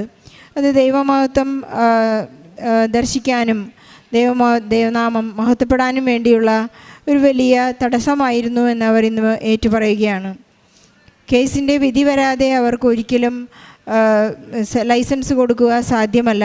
കാരണം ആരോ എഗെയിൻസ്റ്റായി ഇവർക്ക് സ്കൂൾ ഓഫ് മെഡിക്കൽ കോളേജ് എന്നുള്ളൊരു പേരിൻ്റെ അടിസ്ഥാനത്തിൽ അവർക്ക് സ്കൂൾ എന്ന ഒരു വാക്കിൻ്റെ അടിസ്ഥാനത്തിലാണ് അവരോട് താല്പര്യമില്ലാത്തവർ ഒരു കേസ് എഗെയിൻസ്റ്റായിട്ട് വാദിക്കാൻ തുടങ്ങിയത്.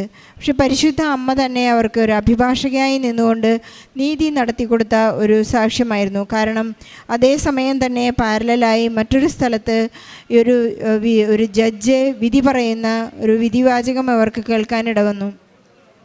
ഒരു കോളേജ് എന്നുള്ളത് ഒരു ബാധകമല്ല ഒരു പെട്രോൾ പമ്പ് തുടങ്ങുന്നതിന്.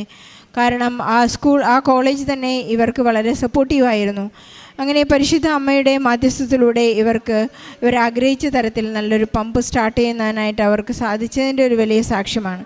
നമുക്കറിയാവുന്നതുപോലെ നീതി ലഭിക്കുന്നതിന് വേണ്ടി തടസ്സമായി എന്ന് കണ്ടപ്പോൾ പല പ്രാവശ്യം ഉടമ്പടി പുതുക്കി ഉടമ്പടിയിൽ ജീവിക്കുന്ന ഈ രണ്ടുപേരും അവർ ഈശോയോട് തന്നെ ചോദിച്ചു, എനിക്കെന്താണ് കുറവ്? ഒരു യുവാവ് ഈശോയോട് ചോദിച്ചു, എനിക്ക് എന്താണ് കുറവ് എന്നുപോലെ ഈശോ പറഞ്ഞത് ആ യുവാവ് ബൈബിളിൽ ഏറ്റെടുക്കുന്നില്ല. കാരണം അവൻ സങ്കടത്തോടെ തിരിച്ചുപോയി എന്നാണ്. നിനക്കൊരു കുറവുണ്ട്, നിനക്കുള്ളതെല്ലാം വിറ്റ് എന്നെ വന്ന് അനുഗമിക്കുക എന്ന് പറഞ്ഞപ്പോൾ ആ യുവാവ് സങ്കടത്തോടെ തിരിച്ചുപോയ അയാളൊരു ധനികനായിരുന്നു. പക്ഷേ ഇവിടെ റിൻഡയും പ്രകാശം ചെയ്തത് തങ്ങളുടെ കുറവ് എന്താണെന്ന് ഈശോയോട് തന്നെ ചോദിച്ചപ്പോൾ പരിശുദ്ധ അമ്മ അവർക്ക് വെളിപ്പെടുത്തി കൊടുത്താണ്. നീ എന്നെക്കുറിച്ചുള്ള ആ വിശ്വാസ പ്രഖ്യാപനം നടത്തണം. അതാണ് നമ്മുടെ പ്രേക്ഷിത പ്രവർത്തനം. അവർ വളരെ ഭംഗിയായി ഈശോയെക്കുറിച്ച് സംസാരിക്കുവാനും ഈശോയെ കൈമാറുവാനും ഈശോ രൂപപ്പെടുന്നത് നോക്കിക്കാണുവാനും അനുഭവിക്കുവാനും തുടങ്ങിയപ്പോഴാണ് അവർക്ക് അവരുടെ കേസുകളും അവരുടെ പ്രവർത്തനങ്ങളെല്ലാം വളരെ പെട്ടെന്ന് പെട്രോൾ കത്തുന്നത് പോലെ അവർക്ക് സാധ്യമായതെന്ന് ഏറ്റുപറയുകയാണ്. ഈശോയോട് പീലാത്തോസ് ഒരു ചോദ്യം ചോദിക്കുന്നുണ്ട്, വാട്ട് ഈസ് ട്രൂത്ത്? എന്താണ് സത്യം? അവിടെ അങ്ങനെ ആ ചാപ്റ്റർ അവസാനിക്കുന്നതായി നാം ബൈബിളിൽ കാണുന്നു. വഴിയും സത്യവും ജീവനുമായ ഈശോ തന്നെയാണ് സത്യം നമ്മളെ സ്വതന്ത്രരാക്കുമെന്ന് നമ്മോട് കൽപ്പിക്കുന്നത്. സത്യമാണ് എപ്പോഴും നമ്മെ സ്വതന്ത്രരാക്കുന്നത്. കാരണം സത്യമായ ഈശോ, സത്യം തന്നെയായ ഈശോ നമ്മോട് കൂടെയാണ് എപ്പോഴും. ഈശോയോട് കൂടി സഞ്ചരിക്കുമ്പോൾ ഈശോയോട് കൂടി ജീവിക്കുമ്പോൾ നമുക്കൊന്നും തന്നെ പേടിക്കേണ്ടതായിട്ടില്ല.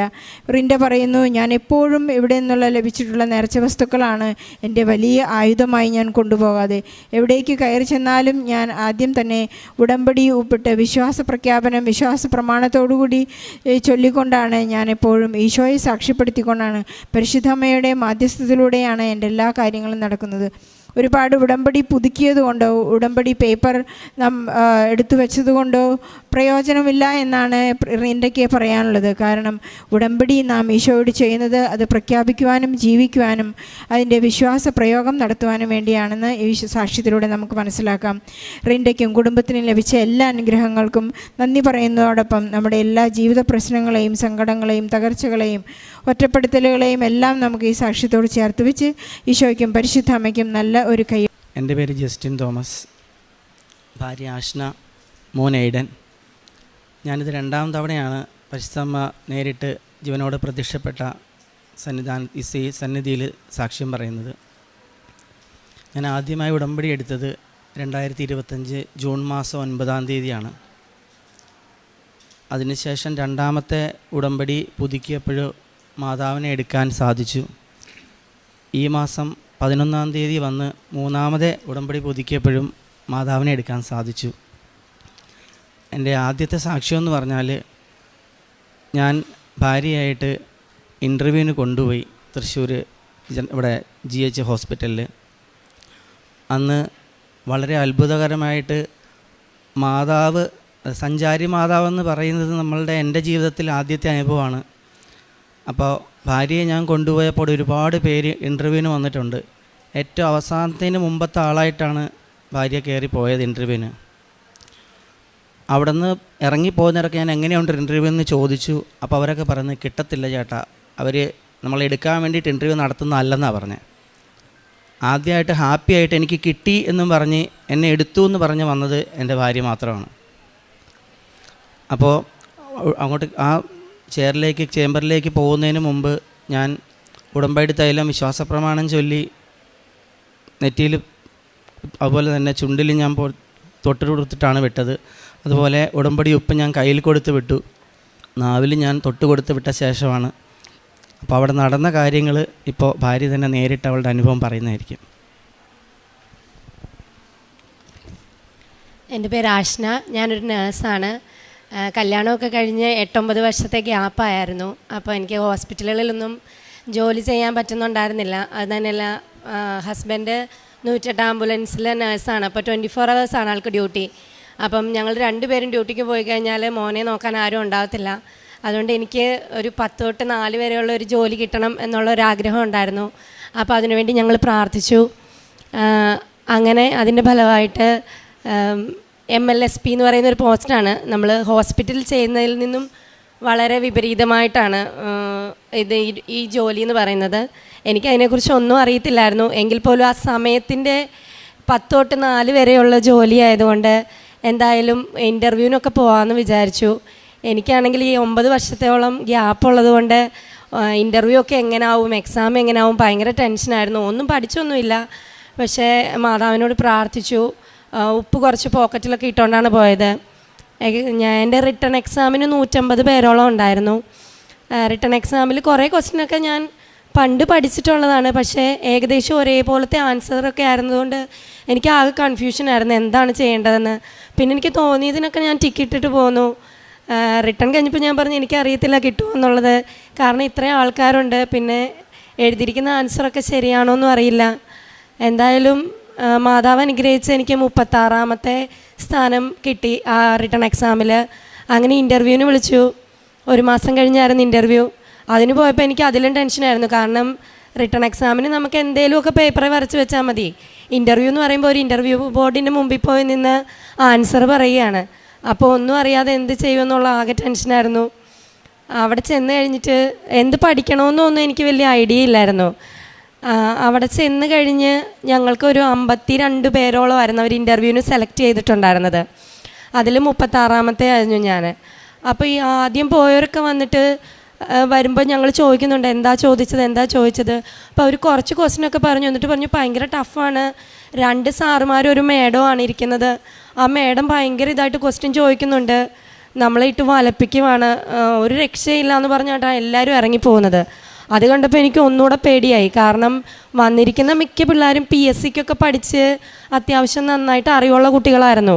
എനിക്കാണെങ്കിൽ ഇതിനൊന്നും അറിയത്തില്ല. ഞാൻ ആകെ വിഷമിച്ചു, എനിക്ക് കിട്ടത്തില്ല എന്നുള്ള ഒരു ഇതിലൊക്കെ തന്നെയാണ് ഞാൻ നിന്നതും. പിന്നെ ഇറങ്ങി വന്നവരോട് ചോദിച്ച ആ ഒരു 2 മണിക്കൂർ കൊണ്ട് കുറച്ച് ക്വസ്റ്റ്യനൊക്കെ പഠിച്ചു. പിന്നെ ഒരു ലാസ്റ്റ് ഒക്കെ ആകാറായപ്പോഴത്തേക്കിനും ഞാൻ തീരുമാനിച്ചു ഇനി ഞാനൊന്നും പഠിക്കാൻ നിൽക്കുന്നില്ല, എന്തായാലും ഞാൻ പ്രാർത്ഥിക്കുന്നേ ഉള്ളൂ, മാതാവ് തരുന്നെങ്കിൽ ഈ ജോലി തരട്ടെ എന്നുള്ളൊരു ഇതിലിരുന്നു. എന്നെ കയറുന്നതിന് മുമ്പ് തന്നെ എനിക്ക് അവർ CV നമ്മുടെ കയ്യിൽ തരും. ഞാൻ ആ CVയിൽ കുറച്ച് ഉപ്പ് വിതറി വിശ്വാസ പ്രമാണം ഇങ്ങനെ ചൊല്ലിക്കൊണ്ടിരുന്നു. അതുപോലെ ഞാൻ കയറുന്നതിന് മുമ്പും കുറച്ച് ഉപ്പ് കഴിച്ചു. അതുപോലെ കയറുന്ന ആ റൂമുണ്ട്, അവർ എക്സാമിനേഴ്സ് ഇരിക്കുന്ന റൂമുണ്ട്, അതിൽ ചവിട്ടാത്തൊരു സ്ഥലത്തായിട്ട് ഞാൻ കുറച്ച് ഉപ്പിട്ട് പ്രാർത്ഥിച്ചുകൊണ്ടിരുന്നു. വളരെ ടെൻഷനോടുകൂടിയാണ് ഞാൻ റൂമിലേക്ക് കയറിയത്.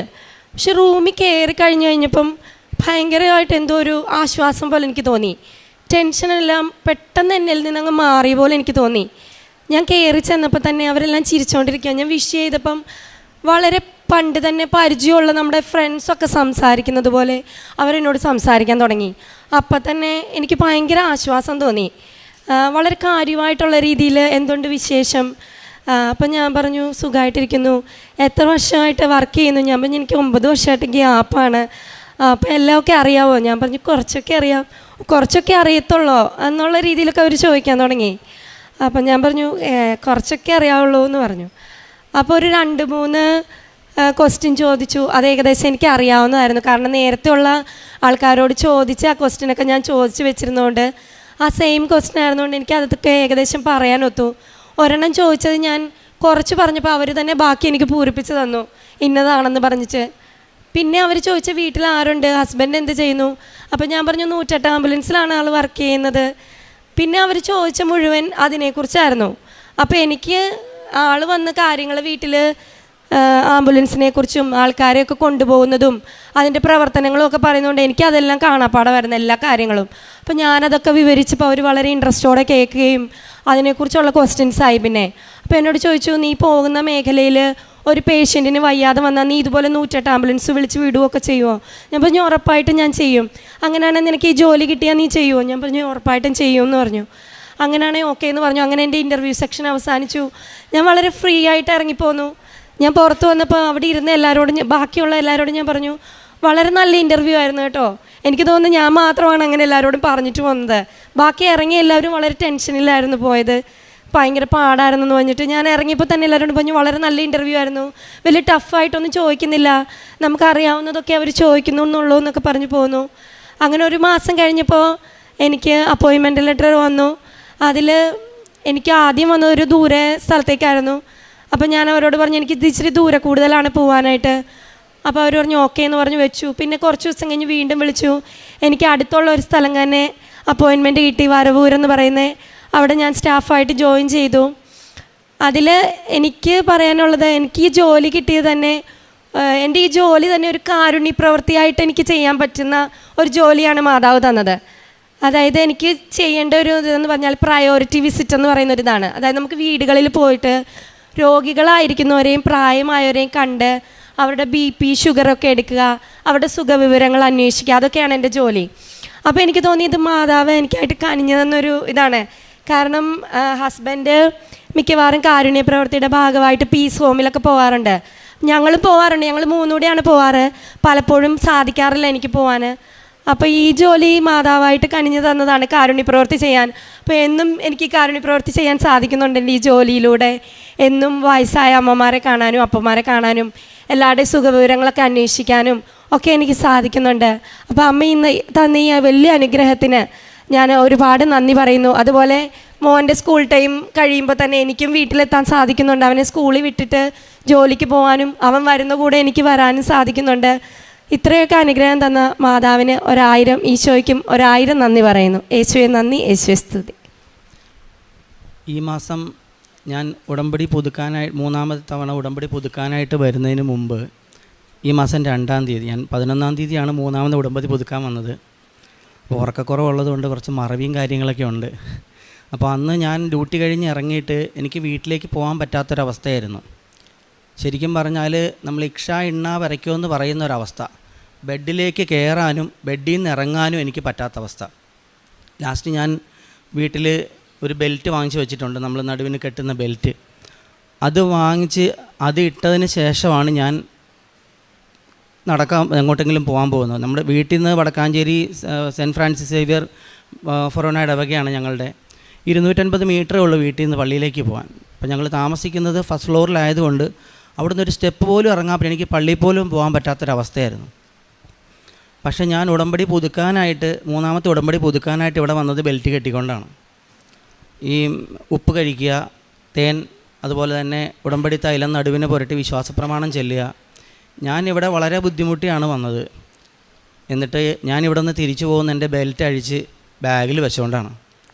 അന്ന് മുതൽ ഇന്ന് വരെ ഞാൻ യാതൊരു മരുന്നും കഴിച്ചിട്ടില്ല. പെയിൻ കില്ലർ കഴിക്കേണ്ട അവസ്ഥയാണ്. കാരണം നടുവിന് എന്തോ കുത്തുന്ന പോലുള്ളൊരു വേദനയാണ് വരുന്നത്. ആ ബെൽറ്റ് കെട്ടിയാൽ തന്നെ ഞാൻ സൈഡ് ചരിഞ്ഞ് 2 കൈ കുത്തി പതുക്കെ സ്റ്റെപ്പ് ബൈ സ്റ്റെപ്പായിട്ട് കൈ കുത്തി എഴുന്നേറ്റാലാണ് അവിടെ ടേബിൾ വലിച്ചിട്ടിട്ടുണ്ട്. അതേലും കൂടെ പിടിച്ചാലായിരുന്നു എനിക്ക് എഴുന്നേക്കാൻ പറ്റുക. അപ്പോൾ അതിൽ നിന്ന് എനിക്ക് ഉടമ്പടി വസ്തുക്കൾ ഉപയോഗിച്ചതിന് സൗഖ്യം കിട്ടി. 3ാമത്തെ സാക്ഷ്യം എന്ന് പറഞ്ഞാൽ നമ്മൾ ഓൺലൈന് ധ്യാനം കൂടുമ്പോഴേക്കും ഉണ്ടായ ഒരു അനുഭവമാണ്. ഞാൻ എപ്പോൾ ഓൺലൈൻ ധ്യാനം കൂടിയാലും, കാരണം 24 മണിക്കൂർ ആംബുലൻസ് സർവീസ് ആയതുകൊണ്ട് എപ്പോൾ വേണമെങ്കിലും വിളി വരാം. ചില ദിവസങ്ങളിൽ നമുക്ക് ഉറങ്ങാൻ പോലും പറ്റാറില്ല. അപ്പോൾ വെളുപ്പിനെയൊക്കെ പോയിട്ട് വന്നു കഴിയുമ്പോഴേക്കും ഞാൻ രാവിലത്തെ പ്രാർത്ഥന ചൊല്ലി അത് കഴിഞ്ഞ് രാവിലെ തന്നെ ധ്യാനം കൂടും. അപ്പോൾ സ്ഥിരമായിട്ട് ധ്യാനം കൂടുമ്പോൾ ഉറങ്ങുന്നൊരു പ്രശ്നം എനിക്കുണ്ടായിരുന്നു. അപ്പോൾ അച്ഛൻ ധ്യാനം കൂടുമ്പോഴേക്കും വിളിക്കുന്നൊരു വിളിയുണ്ട്. അതുപോലെ അല്പം ഒച്ചത്തിലാണ് വിളിക്കുന്നത്. ദൈവവേദലേ എന്നൊരു വിളിക്കും. ആ വിളിയിൽ ഞാൻ എന്തോന്നും പറഞ്ഞ് ഞെട്ടി എഴുന്നേറ്റു. അപ്പോൾ അച്ഛൻ അത്രയും ദൈവവേദലയെന്ന് മാത്രമേ വിളിച്ചുള്ളൂ. അത് കഴിഞ്ഞപ്പോഴേക്കും എൻ്റെ ഉള്ളിൽ നിന്ന് പറഞ്ഞു, ഇനി ഉറങ്ങരുത്.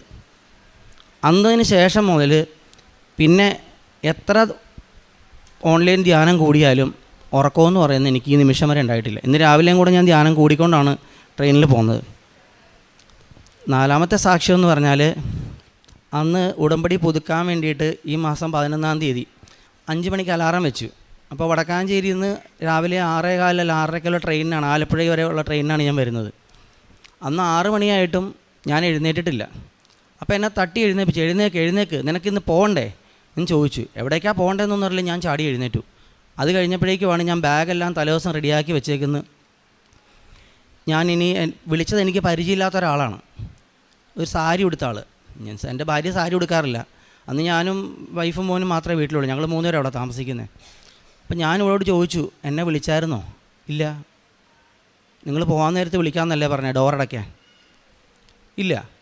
അപ്പം എനിക്കൊരു സംശയം വന്നു, ഇത് മാതാവ് എന്നെ വിളിച്ചതായിരിക്കും. കാരണം ഒരു ഗ്യാപ്പ് പോലും ഇട്ട് ഞാൻ ഇതുവരെ ഉടമ്പടി പുതുക്കാൻ വന്നിട്ടില്ല. ഇനിയിപ്പോൾ നാളെയാണ് ഉടമ്പടി പുതുക്കണമെങ്കിൽ ആ ഡേറ്റിന് തന്നെ വരും. കാരണം എൻ്റെ ജോലിയിൽ എപ്പോൾ വേണമെങ്കിലും വിളി വരാം. ഇപ്പോൾ ആർക്കെങ്കിലും വയ്യാണ്ടായിട്ടുണ്ടെങ്കിൽ പെട്ടെന്ന് ഡ്യൂട്ടിക്ക് കയറണമെന്ന് വരാം. അപ്പോൾ ആ ഡേറ്റ് അങ്ങ് മുടങ്ങിപ്പോവും. പിന്നെ ആ വരവിനാണ് ഓരോ മാസവും പുതുക്കാനല്ലാണ്ട് എല്ലാ മാസവും വരാറുണ്ട്. അപ്പോൾ പത്രം മേടിക്കാനായിട്ട് എല്ലാ മാസവും വരും.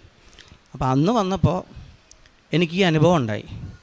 ഞാൻ മാതാവിനോട് പറഞ്ഞു, മാതാവേ, എന്നെ ഉടമ്പടി പുതുക്കാനായിട്ട് അമ്മയാണ് വിളിച്ചെഴുന്നേൽപ്പിച്ചതെങ്കിൽ എനിക്കൊരടയാളം വേണം. ഇതുവരെ ഞാനൊരു അടയാളം ചോദിച്ചിട്ടില്ല. ഒരുപാട് പേരുടെ സാക്ഷ്യത്തിൽ പറയുന്നുണ്ട് ഒരു അടയാളം വേണമെന്ന്. അപ്പം ഞാൻ ആദ്യമായിട്ട് ചോദിക്കുന്നത്, ബൈബിളിലൊക്കെ അടയാളം ആവശ്യപ്പെടുന്നതിന് ഈശോ ശകാരിക്കുന്നത് നമ്മൾ കണ്ടിട്ടുണ്ട്. നീ എന്ത് അടയാളമാണ് ഞങ്ങളെ കാണിക്കുക എന്നുള്ളത്. അപ്പോൾ ദൈവമേ, മാതാവ്, ഞാൻ ചോദിച്ച തെറ്റാണോ എന്നൊരു കുറ്റബോധം എനിക്കുണ്ട്. അപ്പം അങ്ങനെ 3ാമത്തെ ഉടമ്പടി പുതുക്കാനായിട്ട് വന്ന് ഞാൻ അവിടെ നിൽക്കുമ്പോൾ കൂടുതലും ചേച്ചിമാരാണ് എൻ്റെ ഫ്രണ്ടിൽ, പിന്നെ പുറകിൽ വേറെ ചേട്ടന്മാർ നിൽക്കുന്നു. അപ്പോൾ അങ്ങനെ അവിടെ നമുക്ക് ടോക്കൺ തരുന്ന ചേച്ചി എന്നെ അങ്ങ് വിളിച്ചു, ഒരെണ്ണം എടുക്കാൻ പറഞ്ഞു. അങ്ങനെ എടുത്തപ്പോഴേക്കും എനിക്ക് കിട്ടിയ മാതാവിനെയാണ്. 2ാമത് ഉടമ്പടി പുതുക്കാൻ വന്നപ്പോഴും മാതാവിനെയാണ് കിട്ടിയത്. അപ്പോൾ എനിക്ക് മനസ്സിലായി, അടയാളം ചോദിക്കുന്നത് നമ്മളെ നിഷ്കളങ്ക മനസ്സോടെയാണെങ്കിൽ അത് ഉറപ്പായിട്ടും മാതാവ് സാധിച്ചു തരും. അപ്പോൾ ഈ 4 സാക്ഷ്യങ്ങളാണ് എനിക്ക് നിങ്ങളുടെ മുമ്പിൽ പറയാനുള്ളത്. പിന്നെ അച്ഛൻ പറയാറുണ്ട്, സാക്ഷ്യം പറയാണ്ടിരുന്ന് പണി മേടിക്കരുതെന്ന്. അത് എനിക്ക് എൻ്റെ അനുഭവത്തിലും എൻ്റെ സാക്ഷ്യം പറയാതിരിക്കുന്ന ആൾക്കാരുടെ അനുഭവങ്ങളും നമ്മൾ കണ്ടിട്ടുണ്ട്.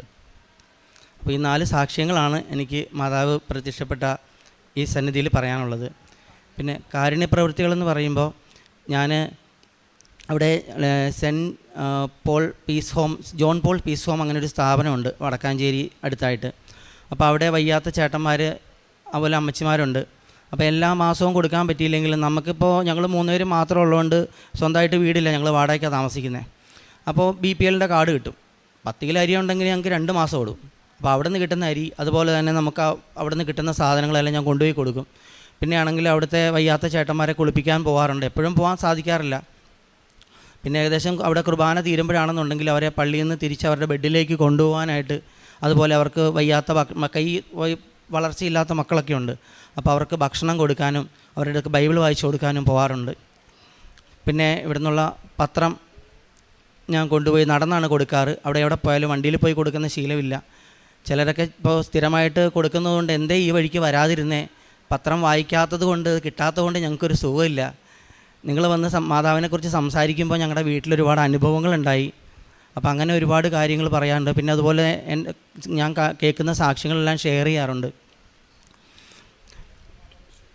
പിന്നെ ആണെങ്കിൽ ഇവിടെ 2 മക്കൾക്ക് വേണ്ടിയിട്ടുള്ള ചികിത്സാ സഹായം എനിക്ക് സാലറി വന്നു കഴിയുമ്പോൾ തന്നെ ഞാൻ അയച്ചു കൊടുക്കാറുണ്ട്. അവർക്ക് ചികിത്സയും അതുപോലെ തന്നെ സ്കൂളിൽ പഠനച്ചെലവിനുള്ളത്. അപ്പോൾ ഇതൊക്കെയാണ് എൻ്റെ കാരുണ്യ പ്രവൃത്തികളും പ്രേക്ഷിത പ്രവർത്തനവും. എല്ലാ അനുഗ്രഹങ്ങൾക്കും ഈശോയ്ക്കും മാതാവിനും കോടാനുകോടി നന്ദി പറയുന്നു. യേശുവെ നന്ദി, യേശുവെ സ്തുതി.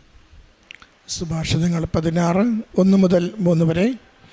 മനുഷ്യൻ പദ്ധതികൾ വിഭാവനം ചെയ്യുന്നു, അന്തിമമായ തീരുമാനം കർത്താവിൻ്റെതത്രേ. ഒരുവന് തൻ്റെ നടപടികൾ അന്യൂനമെന്ന് തോന്നുന്നു, കർത്താവ് ഹൃദയം പരിശോധിക്കുന്നു. നിൻ്റെ പ്രയത്നം കർത്താവിൽ അർപ്പിക്കുക, നിൻ്റെ പദ്ധതികൾ ഫലമണിയും. ജസ്റ്റിൻ തോമസ് എന്ന ഈ സഹോദരൻ തൻ്റെ ഉടമ്പടി ജീവിതത്തിൽ ലഭിച്ച ദൈവാനുഭവങ്ങളെ സന്തോഷത്തോടെ സാക്ഷ്യപ്പെടുത്തുകയാണ്. ആദ്യം ജീവിത പങ്കാളിക്ക് ലഭിച്ച ജോലിയെക്കുറിച്ചാണ് സാക്ഷ്യപ്പെടുത്തിയത്. ഒത്തിരി പേർ കഷ്ടം പറഞ്ഞുകൊണ്ട് ഇൻ്റർവ്യൂവിൽ നിന്ന് ഇറങ്ങിപ്പോരുമ്പോൾ അമ്മ മാതാവ് നേർച്ചവസ്തുക്കളുടെ ഉപയോഗത്തിലൂടെ മകളെ ആ ഇൻ്റർവ്യൂവിന് പ്രവേശിപ്പിക്കുമ്പോൾ വലിയ ശാന്തതയോടുകൂടി അതിൽ പങ്കുചേരുവാനും വലിയ സന്തോഷത്തോടു കൂടി ഇൻ്റർവ്യൂവിൽ പങ്കെടുക്കുവാൻ മകളെ സഹായിക്കുകയും വലിയ സഹായത്തിൽ ആ ജോലി മകൾക്ക് കരസ്ഥമാകും വിധം എല്ലാ കാര്യങ്ങളും ക്രമീകരിക്കുകയും ചെയ്യുന്നു. ഉടമ്പടി നമ്മുടെ ജീവിതത്തിൻ്റെ ഭാരങ്ങൾ ഏറ്റെടുത്ത് നമ്മുടെ ജീവിതത്തെ ലഘൂകരിക്കുകയും എളിമയിലും സ്നേഹത്തിലും ജീവിതത്തിൻ്റെ ഉത്തരവാദിത്തങ്ങൾ നിർവഹിക്കുവാൻ നമ്മളെ ഒരുക്കുകയും ചെയ്യുന്നു. അങ്ങനെ 8 വർഷത്തോളം കരിയർ ഗ്യാപ്പുള്ള മകളാണ് വളരെ ശാന്തതയോടെ അമ്മയുടെ കരങ്ങളിലേക്ക് ഏൽപ്പിച്ചു കൊടുത്തതുപോലെ 10 മുതൽ 4 വരെ ആ പകൽ സമയം കുഞ്ഞ് സ്കൂളിൽ പോകുന്ന സമയം ജോലിക്ക് പോകുവാൻ പറ്റുന്ന വിധത്തിൽ ജോലി ക്രമീകരിച്ച് കിട്ടിയതിൻ്റെ സാക്ഷ്യം പങ്കുവച്ചത്. അതുപോലെ മകന് ലഭിച്ച ഓരോ അനുഗ്രഹ സാഹചര്യങ്ങളെയും സൂചിപ്പിച്ചു. അത് നടുവിന് വല്ലാത്ത വേദനയോടെ എത്തിയ മകൻ ബെൽറ്റ് അഴിച്ചു വെച്ച് ശാന്തതയോടുകൂടി ജീവിതം മുന്നോട്ട് പോകുവാൻ സാധിക്കുന്നത് അനേകർക്ക് ഉടമ്പടിയെക്കുറിച്ച് പറഞ്ഞു കൊടുക്കുവാനും പ്രേക്ഷിത പ്രവർത്തനത്തിലൂടെ മറ്റുള്ളവർക്ക് നന്മകൾ ചെയ്തു കൊടുക്കുവാനും നിരന്തരം മകനെ ബലപ്പെടുത്തുന്നതിനെയും അൾത്താരയിൽ സാക്ഷ്യപ്പെടുത്തി. ഈ കുടുംബത്തിൻ്റെ ഓരോ ഉടമ്പടി ജീവിത സമയത്തും അമ്മയിലൂടെ ലഭിച്ച അനുഗ്രഹങ്ങൾക്ക് നന്ദി പറഞ്ഞുകൊണ്ട് കരങ്ങളടിച്ച് ഈ അൾത്താരയിൽ എൻ്റെ കുടുംബമായിട്ട് വന്ന് സാക്ഷ്യം പറയാൻ സാധിച്ചതിൽ നന്ദി പറയുന്നു. എൻ്റെ പേര് സാൻഡ്ര സബീൻ, എൻ്റെ ഹസ്ബൻഡ് സബീൻ, ഇത് മക്കൾ ഫിയോണ, ആൻമേരി ആൻഡ് ഇമ്മാനുവൽ. ഞങ്ങൾ UK നിന്നാണ് വരുന്നത്. ഇവിടെ നാട്ടിൽ കോഴിക്കോട് താമരശ്ശേരി രൂപതയാണ്. ഇതെൻ്റെ 3ാമത്തെ ഉടമ്പടി പുതുക്കലാണ്. 2022 ആദ്യമായിട്ട് ഉടമ്പടി എടുക്കുന്നത്. എൻ്റെ ആദ്യത്തെ ഉടമ്പടി നിയോഗം, ഞാനൊരു ബേസിക്കലി ഒരു നേഴ്സാണ്. അപ്പോൾ UK ഞാൻ ഹെൽത്ത് കെയർ അസിസ്റ്റൻ്റാണ് വർക്ക് ചെയ്തുകൊണ്ടിരുന്നത്. അപ്പം എനിക്കറിയാം എൻ്റെ ഒരു കഴിവ് എബിലിറ്റിയൊക്കെ. അപ്പോൾ OET എത്ര തവണ ഈ പിള്ളേരെ വെച്ചുകൊണ്ട് എനിക്കൊത്തിരി ടൈം വേണ്ട ആളാണ് പഠിക്കാനൊക്കെ. അപ്പോൾ ഒരു ഓൺലൈൻ കോഴ്സിന് ജോയിൻ ചെയ്തായിരുന്നു. പക്ഷേ ആ ബുക്കുകൾ പോലും എനിക്ക് മുഴുവനായിട്ട് വായിക്കാനൊന്നും ഇതുവരെ സാധിച്ചിട്ടില്ല. മുഴുവനായിട്ട് പോയിട്ട് പകുതി പോലും ഞാൻ വായിച്ചിട്ടില്ല. പക്ഷേ ഒരു തവണ OET എഴുതി ഒരു മൊഡ്യൂൾ മാത്രം പാസ്സായി, ഒരു 2 മന്ത് കോഴ്സ് എടുത്തിട്ട്. അപ്പം ഞാൻ അന്ന് ആ OET സെൻറ്ററിൽ പോയപ്പോൾ ഞാൻ ഉപ്പിട്ട് പ്രാർത്ഥിച്ചു, മാതാവേ എനിക്ക് ഇനി ഇവിടെ വരാൻ ഇടയാക്കരുതെന്നാണ് പ്രാർത്ഥിച്ചത്. പക്ഷേ അമ്മ അത് സാധിച്ചു തന്നു. അതെങ്ങനെയാണെന്ന് ചോദിച്ചിട്ടുണ്ടെങ്കിൽ രാജ്യത്തിൻ്റെ നിയമം മാറ്റിയിട്ട് തന്നെയാണ്. കാരണം UK പുതിയ റൂള് വന്നു. ഹെൽത്ത് കെയർ അസിസ്റ്റൻ്റൊക്കെ ആണെങ്കിൽ നമ്മുടെ എംപ്ലോയർ നമ്മളെ സപ്പോർട്ട് ചെയ്യുവാണെങ്കിൽ നമുക്ക് NMC പിൻ നമ്പർ കിട്ടുമെന്നും പറഞ്ഞു. അപ്പോൾ അമ്മ അത് വേറെ രീതിയിൽ ഇടപെടുകയാണ് ചെയ്തത്. അപ്പം ടൈം ഷോർട്ടനിങ് തന്നെയാണ് നടന്നതെന്ന് ഞാൻ വിശ്വസിക്കുന്ന ഉടമ്പടിയുടെ ഒരു ഫീച്ചറാണ് ടൈം ഷോർട്ടനിങ്. കാരണം ഒത്തിരി നാൾ OET എഴുതുവാണെങ്കിൽ എനിക്കറിയാം എത്ര തവണ എഴുതാണ്ട് വരുന്നത്. പക്ഷേ അമ്മ അത് സാധിച്ചു തന്നതിന് നന്ദി പറയുന്നു. രണ്ടാമത്തത് ഇൻ്റർവ്യൂ പാസ്സായതാണ് NHS ഹോസ്പിറ്റലിൽ. എൻ്റെ 3ാമത്തെ കുഞ്ഞ് അവന് 4 മാസം ഉള്ളപ്പോഴാണ് 4.5 മാസം ഉള്ളപ്പോഴാണ് NHS ഇൻ്റർവ്യൂ അറ്റൻഡ് ചെയ്യുന്നത്. അപ്പോൾ എൻ്റെ ഹസ്ബൻഡാണ് ജോബ് അപ്ലൈ ചെയ്തത്. അപ്പം ഒരു ഇൻ്റർവ്യൂവിന് ഡേറ്റ് വന്നു. അപ്പം ഞാനൊന്നും പഠിച്ചിട്ടില്ലായിരുന്നു. ജസ്റ്റ് ഫോണിൽ ഗൂഗിളിൽ സെർച്ച് ചെയ്ത് സ്ക്രീൻഷോട്ട് എടുത്ത് വെച്ചിട്ടാണ് ഞാൻ എന്തൊക്കെയോ പഠിച്ചിട്ടാണ് പോയത്. പഠിക്കാൻ പറ്റിയ ഒരു അവസ്ഥയൊന്നും ആയിരുന്നില്ല. അപ്പം ഞാൻ ഈശോയോട് അമ്മയോട് ഞാൻ പറഞ്ഞായിരുന്നു ഇത് എന്നെ പാസ്സാക്കുവാണെങ്കിൽ മാത്രം വിട്ടാൽ മതി. എൻ്റെ ഫസ്റ്റ് ഇൻ്റർവ്യൂ ആണ്. കാരണം ഹസ്ബൻഡ് നൈറ്റ് കഴിഞ്ഞ് വന്നിട്ടാണ് എന്നെ ഇൻ്റർവ്യൂവിന് കൊണ്ടുപോകുന്നത്. അപ്പം സ്ട്രഗിൾ ചെയ്യിക്കണ്ട എന്ന് വിചാരിച്ച് അങ്ങനെ തന്നെ ഞാൻ പറഞ്ഞായിരുന്നു. കൊന്ത ചൊല്ലിക്കൊണ്ടാണ് യാത്ര തുടർന്നത്. 1 മണിക്കൂർ ജേണി ഉണ്ടായിരുന്നു. അപ്പം പോകുന്ന വഴിക്ക് ഞാനൊരു ലേഡീനെ കാണുവാണ്. അവർ നീല ഗൗണ് ഇട്ടിട്ട് പച്ച ബാഗ്, അതായത് നമ്മുടെ ഉടമ്പടി തിരിയുടെ കളറുകൾ നീലയും പച്ചയും, അത് എക്സാക്ട്ലി ഞാനത് നോക്കിക്കൊണ്ട് വണ്ടി പോകുന്നതനുസരിച്ച് ഞാനത് വാച്ച് ചെയ്യുമായിരുന്നു. അപ്പോൾ എനിക്ക് മനസ്സിലായി അമ്മ സൈൻ തരുന്നതാണ് എന്ന് എനിക്ക് ഉറപ്പായിരുന്നു. പക്ഷേ ഞാൻ ഹസ്ബൻഡിനോട് പറഞ്ഞില്ല. കാരണം കിട്ടിയിട്ട് പറയാം, അല്ല വിശ്വാസം വെറുതെ കളയണ്ടല്ലോ എന്ന് വിചാരിച്ച് ഞാൻ പോയി. അവിടെ ചെന്നപ്പോൾ ഇൻ്റർവ്യൂ പാനലുണ്ടായിരുന്നത് ഒരു ഇംഗ്ലീഷ് ലേഡി ആൻഡ് ഒരു മലയാളി ലേഡി ആയിരുന്നു. അപ്പം അവർ ഇൻ്റർവ്യൂ സ്റ്റാർട്ട് ചെയ്തു. അപ്പോൾ അവരുടെ ഒരു എക്സ്പെക്റ്റേഷനൊന്നും ഞാൻ മീറ്റ് ചെയ്തിട്ടില്ലായിരുന്നു. ഞാൻ എന്തൊക്കെയോ പറഞ്ഞു, കുറച്ചൊക്കെ ഗസ് അടിച്ചു, കുറച്ചൊക്കെ എന്തൊക്കെയോ പറഞ്ഞു. അപ്പം എനിക്ക് വേണ്ടിയിട്ട് ആ മലയാളി ലേഡി ആ ഇംഗ്ലീഷ് ലേഡിയോട് റെക്കമെൻഡ് ചെയ്യുന്നത് ഞാൻ കേട്ടു. കാരണം ഇത്ര ഗ്യാപ്പുണ്ട്, കുഞ്ഞുണ്ട്. അപ്പം ആ ഒരു റെക്കമെൻഡേഷൻ എനിക്ക് തോന്നുന്നു അത് നമുക്ക് മാനുഷികമായിട്ട് വിചാരിച്ചിട്ടുണ്ട് നമ്മൾ വിചാരിക്കും നടന്നതാണ്. പക്ഷേ ഉടമ്പടിയിലായിരിക്കും എനിക്കറിയാം അത് മാതാവിൻ്റെ ഇടപെടൽ ഒന്നുകൊണ്ട് മാത്രമാണെന്ന്. അങ്ങനെ ഞാൻ ആ ഇൻ്റർവ്യൂ പാസ്സായി. അപ്പം ഞാൻ അത് കഴിഞ്ഞ് ഹസ്ബൻഡിനോടൊക്കെ പറഞ്ഞു ഇതുപോലെയൊക്കെയാണ് നടന്നതെന്ന്. അപ്പോൾ അമ്മയ്ക്ക് ഒത്തിരി നന്ദി പറയുന്നു. കാരണം ഒരു മെറിറ്റും ഇല്ലാതെ അമ്മയുടെ ഗ്രേസിൽ മാത്രമാണ് എനിക്കത് കിട്ടിയത്. അത് കഴിഞ്ഞ് ഇൻ്റർവ്യൂ കഴിഞ്ഞ് ആ ഫയൽ അവർ റിസപ്ഷനിൽ കൊടുക്കുമ്പോൾ അവരെന്നോട് പറഞ്ഞു കുഞ്ഞിനെ ഓർത്തുകൊണ്ട് കേട്ടോ ഞാൻ പിന്നെ അത് നിനക്ക് വേണ്ടി റെക്കമെൻഡ് ചെയ്തെന്ന് എന്നോട് പറഞ്ഞു. അതുപോലെ 3ാമത്തെ സാക്ഷ്യം എന്ന് പറയുമ്പോൾ എൻ്റെ കുഞ്ഞിന് മൂന്നാമത്തെ, അതായത് ഞാൻ 2 പെൺപിള്ളേരാണ്. അപ്പം മൂന്നാമത് ഞാൻ പ്രാർത്ഥിച്ച്, അതായത് ഇവർ 2 പേരും ഉണ്ടായപ്പോഴും അത് വലുതായിട്ടൊന്നും പ്രാർത്ഥനയില്ലായിരുന്നു. പക്ഷേ അവനായിരുന്നപ്പോൾ അവന് എന്താ പറയുക, കൺസീവ് ആവുന്നതിൻ്റെ മുമ്പ് തന്നെ ഒരുങ്ങിക്കൊണ്ടാണ് മൂന്നാമതൊരു കുഞ്ഞിനെ ഞങ്ങൾ ആഗ്രഹിച്ചത്. അപ്പം മൂന്നാമത് എനിക്കൊരാഗ്രഹം ഉണ്ടായിരുന്നു ജെൻഡർ ഡിഫറൻസ് വേണമെന്ന്. അപ്പം ഞാനത് മാതാവിനോട് പറഞ്ഞായിരുന്നു, ഈശോയോടും പറഞ്ഞായിരുന്നു. അപ്പോൾ 5-ാമത്തെ മാസം അവിടെ UK-ൽ 5-ാമത്തെ മാസത്തിൽ നമുക്ക് അറിയാൻ പറ്റും ജെൻഡർ ഏതാണെന്ന് അറിയാൻ പറ്റും. അപ്പം ജെൻഡർ സ്കാനിങ്ങിന് തൊട്ട് മുമ്പ് ഞാൻ ബൈബിൾ എടുത്ത് വായിച്ചപ്പോൾ എനിക്ക് കിട്ടിയത് കർത്താവിൻ്റെ ആലയത്തിൽ ശുശ്രൂഷ ചെയ്യാൻ വരുന്ന ധൂപങ്ങളും കാഴ്ചകളുമായിട്ട് വരുന്ന പുരുഷന്മാർ, ആ ഒരു വേർഡാണ് എന്നെ സ്പാർക്ക് ചെയ്തത്. അപ്പോൾ എനിക്ക് മനസ്സിലായി ഈശോ എന്നോട് സംസാരിക്കുന്നുണ്ടെന്ന്. അങ്ങനെ എനിക്ക് മൂന്നാമത്തെ ഒരു ബേബി ബോയിനെയാണ് കിട്ടിയത്. അവനിപ്പോൾ 1.5 വയസ്സ് കഴിഞ്ഞു. 4-ാമത്തെ സാക്ഷ്യം, ഞങ്ങളുടെ യൂണിറ്റ്, അതായത് UK-ലാണെങ്കിലും നമ്മുടെ പള്ളിയിൽ വാർഡുകളായിട്ട് തിരിച്ചിട്ടുണ്ട്. വാർഡുകളുടെ അടിസ്ഥാനത്തിൽ പ്രയറും ഒത്തിരി പ്രവർത്തനങ്ങൾ നടക്കുന്നുണ്ട്. അപ്പം അതിലൊരു വാർഡിൽ ഒരു ഹസ്ബൻഡിൻ്റെ ഒരു ഫ്രണ്ടുണ്ട്. അപ്പോൾ അവനിങ്ങനെ ഉടമ്പടിയുടെ കാര്യങ്ങൾ ഇങ്ങനെ ചോദിച്ചു. ആദ്യം അപ്പോൾ അവനൊത്തിരി സ്ട്രെസ്സിലൂടെയാണ് കടന്നു പോകുന്നത്, പേഴ്സണൽ ഇഷ്യൂസാണ്, ഞാൻ പറയുന്നില്ല. അപ്പം അവനിങ്ങനെ ചോദിച്ചു. അപ്പം ഞാനിങ്ങനെ പറഞ്ഞു, നീ ഉടമ്പടി എടുക്കുക, ഒത്തിരി ഫലം കിട്ടും. അപ്പോൾ അവനോട് പറഞ്ഞു, ചേച്ചി എൻ്റെ അമ്മച്ചിയും സിസ്റ്റേഴ്സൊക്കെ എടുത്തിട്ടുണ്ട്, അപ്പോൾ എനിക്കതിൽ വിശ്വാസമൊന്നുമില്ലെന്ന് പറഞ്ഞു. അത് കഴിഞ്ഞ് ഡിസംബറിൽ ഒരു കരോളിൻ്റെ സമയത്ത് അവൻ വന്നപ്പോൾ അവനിങ്ങനെ പറഞ്ഞു, ഒത്തിരി സ്ട്രെസ്സിലൂടെയാണ് കടന്നു പോകുന്നത്, എനിക്ക് ഉറക്കമില്ല എന്നൊക്കെ പറഞ്ഞപ്പോൾ ഞാൻ പറഞ്ഞു, നീ എടുക്കുക. അപ്പോൾ അവന് ലൈറ്റ് വയ്ക്കാണ്ട് പ്രയർ ഇട്ടു.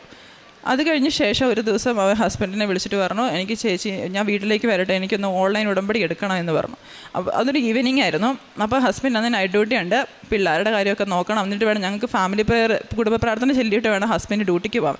അപ്പോൾ ആ ഒരു ടെൻഷനിലും സ്ട്രെസ്സിലും ഒത്തിരി പണിയുണ്ടല്ലോ ചെയ്യാൻ, എന്നിട്ട് വേണമല്ലോ പ്രാർത്ഥന ചെല്ലാൻ. അപ്പോൾ ഞാൻ ഹസ്ബൻഡിനോട് പറഞ്ഞു, അവനോട് പറ, എന്താ പറയുക, എൻ്റെ ഫോണിൽ വിളിക്കുക, അപ്പോൾ ഞാൻ അതിന് ഓൺലൈൻ ഉടമ്പടി എടുക്കണ്ടെന്ന് ഞാൻ പറഞ്ഞു കൊടുക്കാം എന്ന് ഞാൻ പറഞ്ഞു. അങ്ങനെ പറഞ്ഞു. അപ്പോൾ ഹസ്ബൻഡ് പക്ഷേ അവനോട് വരാൻ പറഞ്ഞു. അവൻ വന്ന് വീട്ടിൽ. പക്ഷേ അത് പറഞ്ഞു കഴിഞ്ഞ് എന്തോ ഒരു കഴിഞ്ഞപ്പോഴത്തേക്ക് എനിക്കൊരു പെട്ടെന്നൊരു ടെൻഷൻ, എന്തോ ഒരു പരിഭ്രാന്തി എന്നൊക്കെ നമ്മൾ മലയാളത്തിൽ പറയും, ഇംഗ്ലീഷിൽ പാനിക് അറ്റാക്ക് എന്ന് ഞാൻ ആദ്യമായിട്ട് കേൾക്കുവാണ്. നേഴ്സാണെങ്കിൽ പോലും നമ്മളതൊന്നും എക്സ്പീരിയൻസ് ചെയ്തിട്ടില്ല. പാനിക് അറ്റാക്ക്, സഡൻ, അതായത് പെട്ടെന്ന് ബ്രീത്ത് എടുക്കാനൊരു ബുദ്ധിമുട്ട്, റൂമിൽ എന്താ പറയുക, ഒറ്റപ്പെട്ടു പോകുന്ന പോലെ. എനിക്കറിയില്ല അതെങ്ങനെ ഡിസ്ക്രൈബ് ചെയ്യണമെന്ന്. പേടി എന്ന് പറഞ്ഞിട്ടുണ്ടെങ്കിൽ ഒരു ശ്വാസം എടുക്കാൻ പോലും ഭയങ്കര ഒരു ടെൻഷൻ. അപ്പം ഞാനത് പറഞ്ഞ് ഹസ്ബൻഡ് ആസ് യൂഷ്വൽ ഡ്യൂട്ടിക്ക് പോയി. അപ്പം എങ്ങനെയൊക്കെയോ രാത്രി ഓവർകം ചെയ്തു. ഞാൻ ഉറങ്ങിയില്ല, അന്നത്തെ രാത്രി ഞാൻ ഉറങ്ങിയിട്ടില്ല. പിറ്റേ ദിവസം സൺഡേ ആണ്, അന്നും ഇതുപോലെ തന്നെ. അപ്പം ഞാൻ വൈകുന്നേരം ആകുമ്പോഴത്തേക്ക് ഇതുപോലെ വീണ്ടും കാണിക്കുന്ന കണ്ടിട്ട് ഹസ്ബൻഡ് ഡ്യൂട്ടിക്ക് പോയില്ല, ഞാൻ വിട്ടില്ല എന്ന് വേണം പറയാൻ. അപ്പം അത് കഴിഞ്ഞ് 3-ാമത്തെ ദിവസം മൺഡേ, ഞങ്ങൾക്ക് അവിടെ UK-ൽ എന്ന് പറയുമ്പോൾ ഇവിടെ ഹോസ്പിറ്റലിൽ ഉള്ള പോലെ നമുക്ക് നേരിട്ട് ചെന്ന് കയറാൻ പറ്റത്തില്ല. അപ്പം GP-യുടെ അടുത്ത്, ജനറൽ പ്രാക്ടീഷണർ ഡോക്ടറുടെ അടുത്ത് ചെന്നു. അപ്പം ഞാൻ ഇതുപോലെ കാര്യങ്ങളൊക്കെ പറഞ്ഞപ്പോൾ ഡോക്ടർ പറഞ്ഞു പാനിക് അറ്റാക്കാണ്. ഞാൻ പറഞ്ഞു, ഡോക്ടർ എനിക്ക് സ്ലീപ്പിംഗ് പില്ല് വേണം, കാരണം എനിക്ക് ഉറങ്ങാൻ പറ്റത്തില്ല. 2-3 ദിവസമായപ്പോഴത്തേക്ക് ആകെ ടയേർഡായി, കുഞ്ഞുണ്ട്, അപ്പോൾ എല്ലാം കൂടെ മാനേജ് ചെയ്യാൻ പറ്റുന്നില്ല. അപ്പോൾ ഡോക്ടർ പറഞ്ഞു, ഞാനപ്പം ബ്രസ്റ്റ് ഫീഡ് ചെയ്യുന്നുണ്ട്. അപ്പോൾ ഡോക്ടർ പറഞ്ഞു, ഈ പില്ല് എനിക്ക് തരാൻ പറ്റത്തില്ല, നീ എന്തായാലും ഒന്നും കൂടെ നോക്ക്, എന്നിട്ട് കുറഞ്ഞില്ലെങ്കിൽ വരാൻ പറഞ്ഞു. അപ്പം ഞാൻ വിചാരിച്ചു ചിലപ്പം മരുന്നൊക്കെ എടുത്തിട്ടുണ്ട്, മാതാവ് പ്രാർത്ഥിച്ചെന്ന് അറിയാൻ പറ്റത്തില്ല, അതുകൊണ്ടായിരിക്കും മരുന്ന് തരാമായിരുന്നത്. പ്രാർത്ഥിച്ചു പോകുന്നു, തിരിച്ചു പോകുന്നു. ഞാൻ മാതാവിൻ്റെ ഫോട്ടോ ഒക്കെ വെച്ചിട്ടാണ് ഉറങ്ങിക്കൊണ്ടിരുന്നത്, ഉറക്കമില്ലാത്തതുകൊണ്ട്. അപ്പം അങ്ങനെ ഇരിക്കുന്ന സമയത്ത് അന്ന് മൺഡേ ഡെയിലി ബ്രെഡ് കൂടാന്ന് വിചാരിച്ച് കൂടിയപ്പോൾ സാധാരണ അച്ഛൻ പറയുന്ന ഇൻ്റർവ്യൂ കാര്യങ്ങളൊക്കെ അച്ഛൻ ഇൻവോൾവ് പേപ്പേഴ്സ് വർക്ക് എല്ലാം അച്ഛൻ പറയാറുണ്ടല്ലോ. ഡെയിലി ബ്രെഡിൽ എല്ലാം കവർ ചെയ്തിട്ടാണല്ലോ അച്ഛൻ്റെ പ്രെയർ വരുന്നത്. പക്ഷേ അന്നത്തെ ഡെയിലി ബ്രെഡിൽ അച്ഛൻ പറഞ്ഞത് ഉറക്കമില്ലാത്ത ആൾക്കാരെക്കുറിച്ച്, സ്ട്രെസ്സിലൂടെ കടന്നു പോകുന്ന ആൾക്കാരെക്കുറിച്ച്, എക്സാക്ട്ലി ഞാൻ കടന്നു പോകുന്ന ആ സിറ്റുവേഷൻ തന്നെയാണെന്ന് അച്ഛൻ പറഞ്ഞു. അപ്പോൾ എനിക്ക് തോന്നി ഈശോ എന്നോട് സംസാരിക്കുകയാണ് അച്ഛനിലൂടെ. അപ്പം ഞാൻ എന്ത് ചെയ്തു, വീട്ടിലൊരു കുരിശുണ്ട്, ആ കുരിശെടുത്ത് ഞാൻ അച്ഛൻ്റെ ബ്ലെസ്സിങ് മാത്രം മുട്ടുകുത്തി 7 തവണ കൂടി. അന്ന് ഞാൻ ഈശോയോട് പറഞ്ഞു, ഈശോ ഞാൻ 7 തവണ കൂടും, എനിക്കിത് സുഖമാക്കി തരണമെന്ന് കൂടി. പിന്നെ എനിക്കത് ഉണ്ടായിട്ടില്ല. ആ കടന്നു പോയത് എങ്ങനെയാണെന്ന് എനിക്ക് ഡിസ്ക്രൈബ് ചെയ്യാൻ പറ്റത്തില്ല. കാരണം എന്താ പറയുക, ഹസ്ബൻഡ് ഉടമ്പടി എടുത്തിട്ടുള്ള ആളൊന്നുമല്ല, പക്ഷേ പുള്ളി അന്ന് എനിക്ക് ആദ്യമായിട്ട് ഉടമ്പടിത്തായാലും എടുത്ത് നെറ്റിയിൽ കുരിശ് വെച്ച് തന്നു. അതുപോലത്തെ ഒരു സിറ്റുവേഷനിലായിരുന്നു ഞാൻ കടന്നു പോയത്. 5-ാമത്തെ സാക്ഷ്യം എന്ന് പറയുമ്പോൾ, എനിക്ക് NHS വർക്ക് കിട്ടി. ഞാനൊരു റെസ്പിറേറ്ററി വാർഡിലാണ് ആദ്യമായിട്ട് പോസ്റ്റിംഗ് കിട്ടിയത്. അപ്പോൾ അവിടെ റെസ്പിറേറ്ററി പേഷ്യൻ്റ് എന്ന് പറയുമ്പോൾ അറിയാം, സിക്കായിട്ടുള്ള പേഷ്യൻ്റാണ്, നല്ലതായിട്ട് കെയർ വേണ്ട പേഷ്യൻസാണ്. ഒരു ബേയിൽ 7-8 പേഷ്യൻ്റ് ഉണ്ടാവും. അപ്പോൾ ഒത്തിരി ഗ്യാപ്പൊക്കെ ആയിട്ടാണ് ഞാൻ അവിടെ കയറുന്നത്. ഒത്തിരി എക്സ്പീരിയൻസ് ഗ്യാപ്പുണ്ട്. അപ്പോൾ ഇനിഷ്യലി എനിക്ക് ഭയങ്കര ബുദ്ധിമുട്ടായിരുന്നു. 8 പേഷ്യൻസിനെ മാനേജ് ചെയ്യാൻ ഒരു തരത്തിലും എന്നെക്കൊണ്ട് അത് മാനേജബിൾ അല്ലായിരുന്നു. അപ്പം പ്രാർത്ഥിക്കുക തന്നെ. പിന്നെ ഇപ്പോൾ ഹോസ്പിറ്റലിൽ ഒരു ചാപ്പലുണ്ട്. അപ്പോൾ ചാപ്പലിൽ കൊണ്ട് ഞാൻ മാതാവിൻ്റെ രൂപം ഫ്രെയിമിലാക്കി വെച്ചു പ്രാർത്ഥിക്കുമായിരുന്നു. അല്ലാതെ എനിക്ക് വേറെ ഒന്നും ചെയ്യാനില്ലായിരുന്നു. പ്രാർത്ഥിക്കുമായിരുന്നു. ഉടമ്പടി കാശുരൂപ വാർഡിൽ വെച്ചിട്ട് പ്രാർത്ഥിക്കുമായിരുന്നു. പക്ഷേ എനിക്ക് മാനേജ് ചെയ്യാൻ പറ്റുന്നില്ലായിരുന്നു. അപ്പം ഞാൻ ഒത്തിരി എന്താ പറയുക ഡിസ്റ്റർബ്ഡ് ആയതുകൊണ്ടും എനിക്ക് ഒത്തിരി ഇറേഴ്സൊക്കെ വരുമായിരുന്നു, എന്തെങ്കിലുമൊക്കെ ഇഷ്യൂസ് വരുമായിരുന്നു. പിന്നെ ഒരു സീനിയർ സ്റ്റാഫ് ഉണ്ടായിരുന്നു. അപ്പോൾ അവന് ആ ഒരു ഇതിലേക്ക് വരാൻ വേണ്ടിയിട്ട് ഒത്തിരി പുഷ് ചെയ്യുന്നുണ്ടായിരുന്നു. അപ്പോൾ അതിൽ ആ ഒരു ഇതിലേക്ക് എനിക്ക് വരാൻ ഒത്തിരി സമയം എടുക്കുന്നുണ്ടായിരുന്നു. എനിക്കൊത്തിരി എന്താ പറയുക സ്ട്രെസ്ഡായിരുന്നു. ഞാൻ ഉദ്ദേശിച്ച പോലെ എനിക്ക് എന്താ പറയുക അവിടെ പെർഫോം ചെയ്യാൻ പറ്റിയില്ല. അപ്പോൾ എനിക്ക് സപ്പോർട്ടും കിട്ടുന്നില്ലായിരുന്നു. അപ്പം ഞാൻ ഒരു സമയത്ത് എനിക്ക് ഇവൻ്റെ ഈ കമ്പൽ ഒത്തിരി പുഷ് ചെയ്യുന്നതുകൊണ്ട് എനിക്ക് വാർഡ് മാനേജറോട് കംപ്ലയിൻറ്റ് ചെയ്യേണ്ടി വന്നു. പക്ഷേ അന്ന് എനിക്കന്ന് കംപ്ലയിൻറ്റ് ചെയ്യാൻ മടിയായിരുന്നു, കാരണം ഉടമ്പടിയിൽ ഇരിക്കുന്നതുകൊണ്ട്. പക്ഷേ എനിക്ക് ഇപ്പം തോന്നുന്നു അത് ദൈവമായിട്ട് തോന്നിപ്പിച്ചതാണ്. അങ്ങനെ കംപ്ലയിൻറ്റ് ചെയ്തുകൊണ്ട് എനിക്ക് വേറൊരു വാർഡിലേക്ക് മാറ്റം എന്ന് പറഞ്ഞ് ഒരു ഓപ്ഷൻ വന്നു. സാധാരണഗതിയിൽ ഒരു വാർഡിൽ വന്നിട്ട് നമ്മൾ അവിടെ കോമ്പറ്റൻ്റ് ആയി കഴിഞ്ഞ് എല്ലാ കോമ്പറ്റൻസിയും കഴിഞ്ഞ ശേഷമാണ് നമുക്ക് ട്രാൻസ്ഫർ വേറെ വാർഡിലേക്ക് നമുക്ക് ഇൻ്റർവ്യൂ അറ്റൻഡ് ചെയ്ത് കയറാൻ പറ്റുന്നത്. ഇതിപ്പോൾ ഇൻറ്റേർണൽ ട്രാൻസ്ഫറാണ്, കാരണം ഞാൻ അവിടെ കോമ്പറ്റൻ്റ് ആയിട്ടില്ല. അപ്പം ഞാൻ ആ സമയത്ത് കഴിഞ്ഞ ഓഗസ്റ്റിൽ ഇവിടെ വെക്കേഷൻ വന്നപ്പം അച്ഛൻ്റെ അടുത്ത് വന്നു, അച്ഛൻ്റെ ബ്ലെസ്സിങ് മേടിച്ചു. അച്ഛനോട് ഞാൻ കാരണം വെച്ചാൽ ഇങ്ങനെയാണ് കാര്യം. അച്ഛൻ ആ കുരിശെടുത്ത് തല വെച്ച് പ്രാർത്ഥിച്ചു. തിരിച്ചു ചെന്ന് എനിക്ക് ആ വാർഡിൽ വർക്ക് ചെയ്യേണ്ടി വന്നില്ല, എൻഡോസ്കോപ്പിയിലേക്കാണ് ഞാൻ പോയത്. അവിടെ ചെന്ന ശേഷം ആണേലും ഇംഗ്ലീഷുകാരും ഫിലിപ്പിനോസൊക്കെയാണ്, നമുക്ക് വലിയ സപ്പോർട്ടൊന്നുമില്ല. പക്ഷേ ഒരു ലേഡി അവരുടെ പേര് മേരി എന്നാണ്, ഇംഗ്ലീഷ് ലേഡിയാണ്. അവരെന്നെ സപ്പോർട്ട് ചെയ്യാൻ വന്നു. ഒരു കാരണം ഉണ്ടായിട്ടല്ല, പക്ഷേ അവരെന്നെ സപ്പോർട്ട് ചെയ്യാൻ വന്നു. അവരെനിക്ക് വേണ്ടി അസസ്മെൻറ്റ് ചെയ്തു, എനിക്ക് വേണ്ടി റെക്കമെൻഡ് ചെയ്തു. ഒരു അസസ്മെൻറ്റ് നടത്തി, അത് ട്യൂസ്ഡേ ആണ്. അപ്പോൾ എനിക്കറിയായിരുന്നു മാതാവിൻ്റെ ഇടപെടലുണ്ടെന്ന്. അങ്ങനെ അവരെനിക്ക് വേണ്ടി സപ്പോർട്ട് ചെയ്തു. അങ്ങനെ എനിക്ക് ആ വാർഡിൽ പെർമനൻ്റായിട്ട് എന്നെ അവിടെ എടുത്തു. അവർക്ക് അവിടെ സ്റ്റാഫ് വേക്കൻസി ഇല്ലായിരുന്നു. അവർ ഫണ്ടിങ്ങിന് വേണ്ടി അപേക്ഷിച്ചു. അതിൻ്റെ ഇടയ്ക്ക് ഞാൻ ഒത്തിരി സ്ട്രഗിളിലൂടെ കടന്നു പോയപ്പോൾ എനിക്ക് ഉറക്കമൊന്നുമില്ലായിരുന്നു. അപ്പം രാത്രിയിൽ ഞാൻ എണീറ്റ് 3 മണിക്ക് ഇരുന്ന് പ്രാർത്ഥിക്കുമായിരുന്നു, എൻ്റെ ഈശോയെ ഒന്ന് ഇടപെടണേ, ഈ സ്ട്രെസ്സിൽ നിന്ന് ഒന്ന് രക്ഷിക്കണമെന്ന് പ്രാർത്ഥിക്കുമ്പോൾ ഒരു ദിവസം സ്വപ്നം കാണുന്നു. ജോസഫ് അച്ഛനെയും മാതാവിനെയാണ് സ്വപ്നം കണ്ടത്. ജോസഫ് അച്ഛൻ പറയുന്നു 35 ദിവസം മോളെ കാണിക്കുന്നത് എന്നോട് പറഞ്ഞു. അത് കഴിഞ്ഞ ശേഷം ഞാൻ 35 നോക്കിയപ്പം എനിക്ക് വരുന്നത് ഒക്ടോബർ 10 വരുന്നത്, 35ാമത്തെ ദിവസം. പക്ഷേ കറക്റ്റ് ഒക്ടോബർ 3 ആയപ്പം എൻ്റെ ലൈഫിൽ ആ തീരുമാനമാവുന്നു. എനിക്ക് വേണ്ടിയിട്ട് അവിടെ അവർ വേക്കൻസി ആക്കുന്നു. എനിക്കങ്ങനെ ഫണ്ടിങ് ഇഷ്യൂ ആകുന്നു. ഫണ്ടിങ് ഇഷ്യൂ ആവുന്ന ദിവസവും ഞാൻ ഇതുപോലെ ജോസഫ് അച്ഛനെയും മാതാവിനെയും സ്വപ്നം കണ്ടു. അപ്പോൾ അത് മാതാവിൻ്റെ കറക്റ്റ് ഇടപെടലാണെന്ന് തെളിയിക്കാൻ വേണ്ടിയാണ് മാതാവ് അത് തന്നതെന്ന് ഞാൻ വിശ്വസിക്കുന്നു. അതുപോലെ തന്നെ എന്നെ സപ്പോർട്ട് ചെയ്ത ലേഡി മേരി എന്ന്. അപ്പോൾ അവർക്ക് എനിക്ക് അപ്പോൾ അറിയാം ഞാനത് ഈശോനെക്കുറിച്ച് പറയണം, കാരണം അതല്ല ഫുള്ള് ക്രെഡിറ്റ് അവർക്കായി പോകും. അപ്പോൾ അവരെ ഒരു ദൈവദൂതൻ അല്ലെങ്കിൽ ദൈവം ഇടപെട്ടതുപോലെ അവരോട് പറയണമെന്ന് എനിക്കുണ്ടായിരുന്നു. അപ്പം ഞാൻ ക്രിസ്മസിൻ്റെ തലേദിവസം തലേ ആഴ്ച വരുന്ന ഡ്യൂട്ടിയിൽ ഞാൻ അവരോട് പറഞ്ഞു, ഞാനിതുപോലെ ജീസസ് ക്രൈസ്റ്റിനെയും മദർ മേരിനെയൊക്കെ വിശ്വസിക്കുന്ന ഒരാളാണ്. നീ വിശ്വസിക്കുന്നുണ്ടോ എന്ന് എനിക്കറിയില്ല, പക്ഷേ ബൈബിളിൽ പറയുന്നുണ്ട് നമ്മൾ ജീസസിൻ്റെ കമാൻഡ്മെൻറ്റുകൾ ഫോളോ ചെയ്യുവാണെങ്കിൽ നമുക്ക് വേണ്ടിയിട്ട് ദൂതനെ അയക്കും. The God will send his angel for the people who follow his commandment. അങ്ങനെ ഞാൻ അവരോട് പറഞ്ഞു. അപ്പോൾ എനിക്കത് എന്താ പറയുക, അവർക്ക് വലിയ വിശ്വാസമുള്ള കൂട്ടരൊന്നും അല്ല. പക്ഷേ അവൾ പറഞ്ഞു ഞാൻ ഏഞ്ചലാണോന്നൊന്നും എനിക്കറിയില്ല, പക്ഷേ ആ സമയത്ത് നിന്നെ സപ്പോർട്ട് ചെയ്യാൻ എനിക്ക് തോന്നിയെന്ന് പറഞ്ഞു. അപ്പം ഞാനത് ഉറപ്പായിട്ട് വിശ്വസിക്കുകയാണ്. ദൈവം നമുക്ക് വേണ്ടി ദൂതന്മാരെ അയക്കുന്നു. നമ്മൾ ഉടമ്പടി ഫോളോ ചെയ്ത് ഈശോയ്ക്ക് വേണ്ടിയിട്ട് നടക്കുവാണെങ്കിൽ, ഈശോയ്ക്ക് വേണ്ടിയിട്ട് ജോലി ചെയ്യുവാണെങ്കിൽ. അതുപോലെ തന്നെ ഉടമ്പടിയിൽ വേറൊരു കാര്യം എന്ന് പറയുമ്പോൾ ബ്ലെസ്സിങ് ഒത്തിരി കിട്ടിയിട്ടുണ്ട്. ഒത്തിരി ഇടപെടലുകൾ, ഒത്തിരി അത്ഭുതങ്ങളൊക്കെ കണ്ണുകൊണ്ട് കണ്ടെങ്കിലും സഹനം അതിൻ്റെ പുറകെ തന്നെയുണ്ട്. കാരണം സഹനം ഇല്ലാതെ ഈശോൻ്റെ അടുത്ത് ഒരിക്കലും എത്താൻ പറ്റത്തില്ല. ഒന്ന് കഴിയുമ്പോൾ മറ്റു സഹനം തേടിയെത്തും. പക്ഷേ സഹനം എന്ന് പറയുമ്പോൾ ഈശോ ഒരിക്കലും കൈ വിടത്തില്ല, എപ്പോഴും കൈ പിടിച്ചിട്ടുണ്ടാവും, മുങ്ങിപ്പോകാൻ അനുവദിക്കത്തില്ല. ഈശോയുടെ കൈ എപ്പോഴും നമ്മുടെ ദേഹത്തുണ്ടാവും. അമ്മ എപ്പോഴും നമുക്ക് വേണ്ടി മധ്യസ്ഥം വഹിക്കുന്നുണ്ടാവും. ഇതൊക്കെയാണ് എനിക്ക് ഉടമ്പടിയിലൂടെ കിട്ടിയ അനുഗ്രഹങ്ങൾ. അതുപോലെ തന്നെ ഹസ്ബൻഡിന് കുഞ്ഞ് ജനിച്ച് കുറച്ച് കഴിഞ്ഞപ്പോൾ ഹസ്ബൻഡിന് ഒരു പെയിൻ വന്നു, സ്റ്റൊമക്ക് പെയിൻ. അപ്പം അത് ഭയങ്കര പെയിനായിരുന്നു, സ്റ്റോണായിരുന്നു, കിഡ്നി സ്റ്റോണായിരുന്നു. അപ്പം അത് കിഡ്നിയുടെ ഒരു ജംഗ്ഷനിലാണെന്നാണ് ഡോക്ടർ പറഞ്ഞത്. അപ്പം യൂറിൻ കൂടെ പാസ്സായി പോകുമെന്ന് അറിയത്തില്ല എന്ന് പറഞ്ഞു. അപ്പം യൂറിൻ ഒത്തിരി ഫ്ലോ ചെയ്യാനുള്ളൊരു മെഡിസിൻ കൊടുത്തു. അതുപോലെ തന്നെ ഞാൻ പ്രാർത്ഥിച്ചായിരുന്നു. അന്ന് ഞാൻ ഓൺലൈൻ ഉടമ്പടി എടുത്ത് പുതുക്കിയായിരുന്നു. അന്ന് തന്നെയാണ് ഹസ്ബൻഡ് ഹോസ്പിറ്റലിൽ നിന്ന് ഡിസ്ചാർജ് ആയത്. അപ്പോൾ അടുത്തൊരു സ്കാനിങ്ങിൽ ചെന്നപ്പോൾ ആ കല്ല് പോയതായിട്ട് കണ്ടു. ഇത് ഞാനിവിടെ സാക്ഷ്യപ്പെടുത്തുന്നു. അതുപോലെ ഒത്തിരി പ്രൊട്ടക്ഷൻ നമ്മൾ ഉടമ്പടി എടുക്കുമ്പോൾ ബ്ലെസ്സിങ് മാത്രമല്ല, ഒത്തിരി പ്രൊട്ടക്ഷൻ ഉണ്ടാവും. അപ്പോൾ ആ പ്രൊട്ടക്ഷനിൽ ഒത്തിരി കിട്ടിയിട്ടുണ്ട്. കുഞ്ഞുങ്ങൾക്കൊക്കെ ആണെങ്കിലും പനി വരുമ്പോൾ മാതാവിൻ്റെ തേനും ഉപ്പൊക്കെയാണ് കൊടുക്കുന്നത്. ഫിയോണയ്ക്ക് ഒരു തവണ പനി വന്നപ്പോൾ മാതാവിൻ്റെ ചിത്രം വരയ്ക്കാൻ പറഞ്ഞു. അവൾ ചിത്രം വരച്ച് കുറച്ച് കഴിഞ്ഞപ്പം ഒക്കെ ആ പനി പോയതായിട്ട് എനിക്ക് അറിയാൻ പറ്റിയിട്ടുണ്ട്. അതുപോലെ ഹസ്ബൻഡ് ഒരു ദിവസം നൈറ്റ് ഡ്യൂട്ടിക്ക് ഡ്രൈവ് ചെയ്ത് പോകുമ്പോൾ ഞാൻ മാതാവിൻ്റെ കാശുരൂപം മാലയിലിട്ട് കൊടുത്തിട്ടുണ്ട്. അപ്പം ഒരു ലേഡി ക്രോസ് ചെയ്യാൻ നിൽക്കുമെന്ന് പറഞ്ഞു. അവിടെ ഇരുട്ടായിരുന്നു, കാണാൻ പറ്റിയില്ല. ഭാഗ്യത്തിൽ ഇടിച്ചില്ല എന്ന് പറഞ്ഞു. അപ്പോൾ എനിക്കറിയാം മാതാവിൻ്റെ സംരക്ഷണമാണെന്ന് എപ്പോഴും കൂടെ ഉണ്ടാവും. പക്ഷെ നമ്മൾ ഇതുപോലെ വന്ന് സാക്ഷ്യപ്പെടുത്തണമെന്നേ ഉള്ളൂ. കാരണം ഈശോനെ മഹത്വപ്പെടുത്താനാണല്ലോ. മറ്റുള്ളവർക്ക് എന്താ പറയുക, വിശ്വാസമുള്ളവരുടെ വിശ്വാസം കൂട്ടുവാനും വിശ്വാസം ഇല്ലാത്തവരെ വിശ്വാസത്തിലേക്ക് എടുക്കുവാനാണല്ലോ നമ്മളൊക്കെ വിളിക്കപ്പെട്ടിരിക്കുന്നത്. ഇതുപോലെയാണ് ഉടമ്പടി കടന്നു പോകുന്നത്. ഇന്ന് ഞാൻ 3ാമത് പുതുക്കിയിരിക്കുകയാണ്. ഈശോയും അമ്മയും തന്ന എല്ലാ അനുഗ്രഹങ്ങൾക്കും ഒന്നുകൂടി നന്ദി പറയുന്നു. കാരുണ്യ പ്രവർത്തികളായിട്ട് ഞങ്ങൾ അവിടെ ഓൺലൈനിൽ ഫേസ്ബുക്കൊക്കെ കാണുമ്പം ജെന്യുവിനായിട്ട് തോന്നുന്ന കേസുകളൊക്കെ ഉണ്ടെങ്കിൽ പൈസ കൊടുത്ത് സഹായിക്കാറുണ്ട്. പിന്നെ നമുക്ക് കിട്ടുന്ന പേഷ്യൻസിന് ഒരു എക്സ്ട്രാ കെയർ കൊടുത്ത് അല്ലെങ്കിൽ സ്റ്റാഫിനെ ഒന്ന് സഹായിച്ച് അങ്ങനെയൊക്കെയാണ്.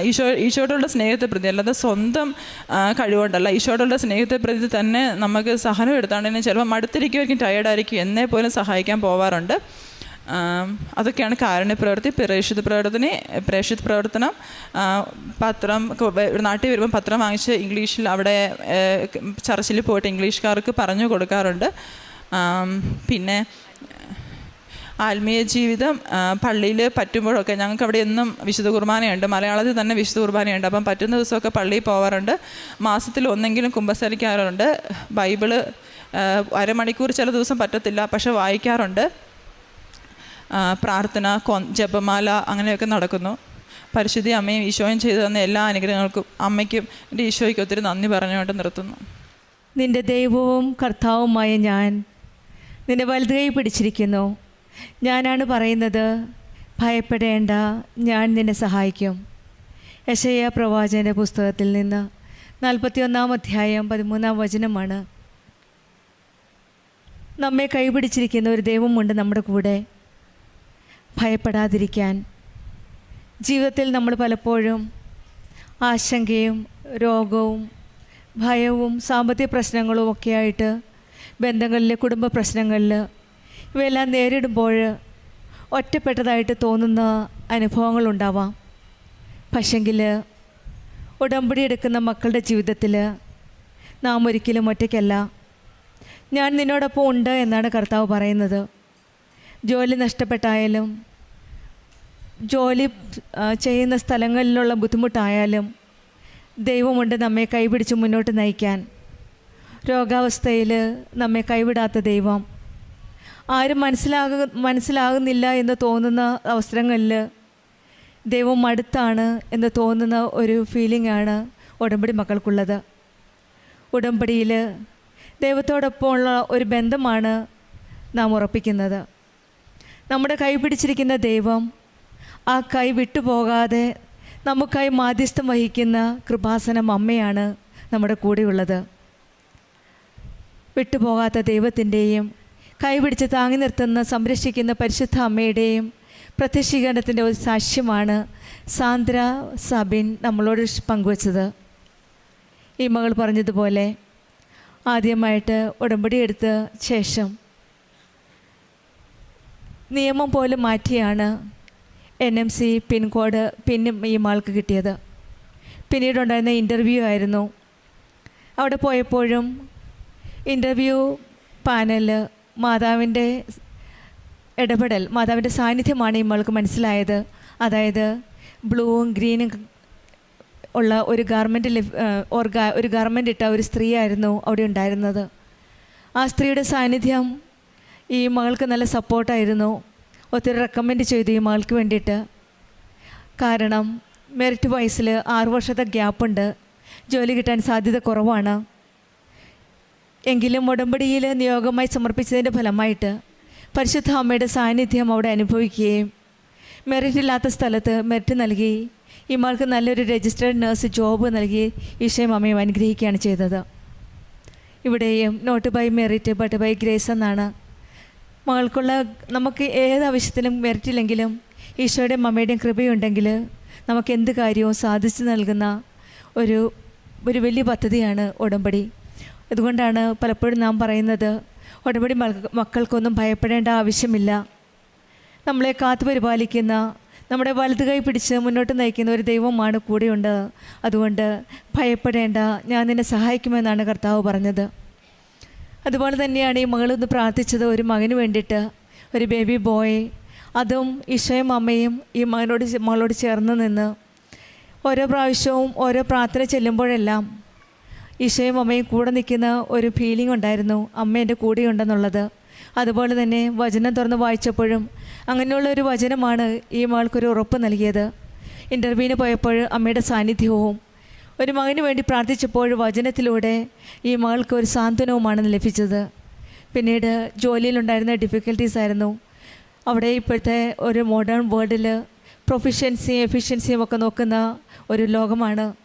അവിടെ വളരെ ബുദ്ധിമുട്ടുകളും പ്രശ്നങ്ങളുമുള്ള ഒരു കോമ്പറ്റേറ്റീവ് വേൾഡിൽ ഈ മകൾക്ക് ജോലി ചെയ്യാനായിട്ട് അത് ഗ്യാപ്പിൻ്റെ വ്യത്യാസം ഉണ്ടായിരുന്നു. പിന്നെ ജോലിയിലുള്ള ആ എക്സ്പീരിയൻസ് ഡിഫറൻസ്, അങ്ങനെ ആ ജോലിയിലുള്ള ആ ബുദ്ധിമുട്ടിയ സമയത്തും അച്ഛൻ്റെ ഒരു സ്വപ്നത്തിലുള്ള അച്ഛൻ്റെ ഒരു സാന്നിധ്യമാണ്, ബഹുമാനപ്പെട്ട ജോസഫ് അച്ഛൻ്റെ ഒരു സാന്നിധ്യമാണ്, പരിശുദ്ധ അമ്മയുടെ ഒരു സാന്നിധ്യമാണ് ഈ മകൾക്ക് വീണ്ടും ഒരു പ്രചോദനം നൽകിയത്.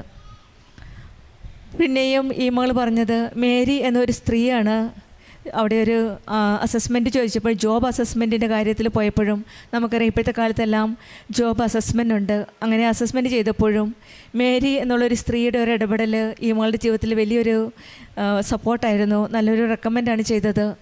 ഇതും പരിശുദ്ധമ്മയുടെ ഒരു ഇടപെടലാണ്. പല രീതിയിൽ പല വ്യക്തികളിൽ കൂടെ പല സാഹചര്യങ്ങളിൽ കൂടെയാണ് ഉടമ്പടി മക്കളുടെ ജീവിതത്തിൽ അമ്മയുടെ ഇടപെടൽ നമ്മൾ കാണാൻ സാധിക്കുന്നത്.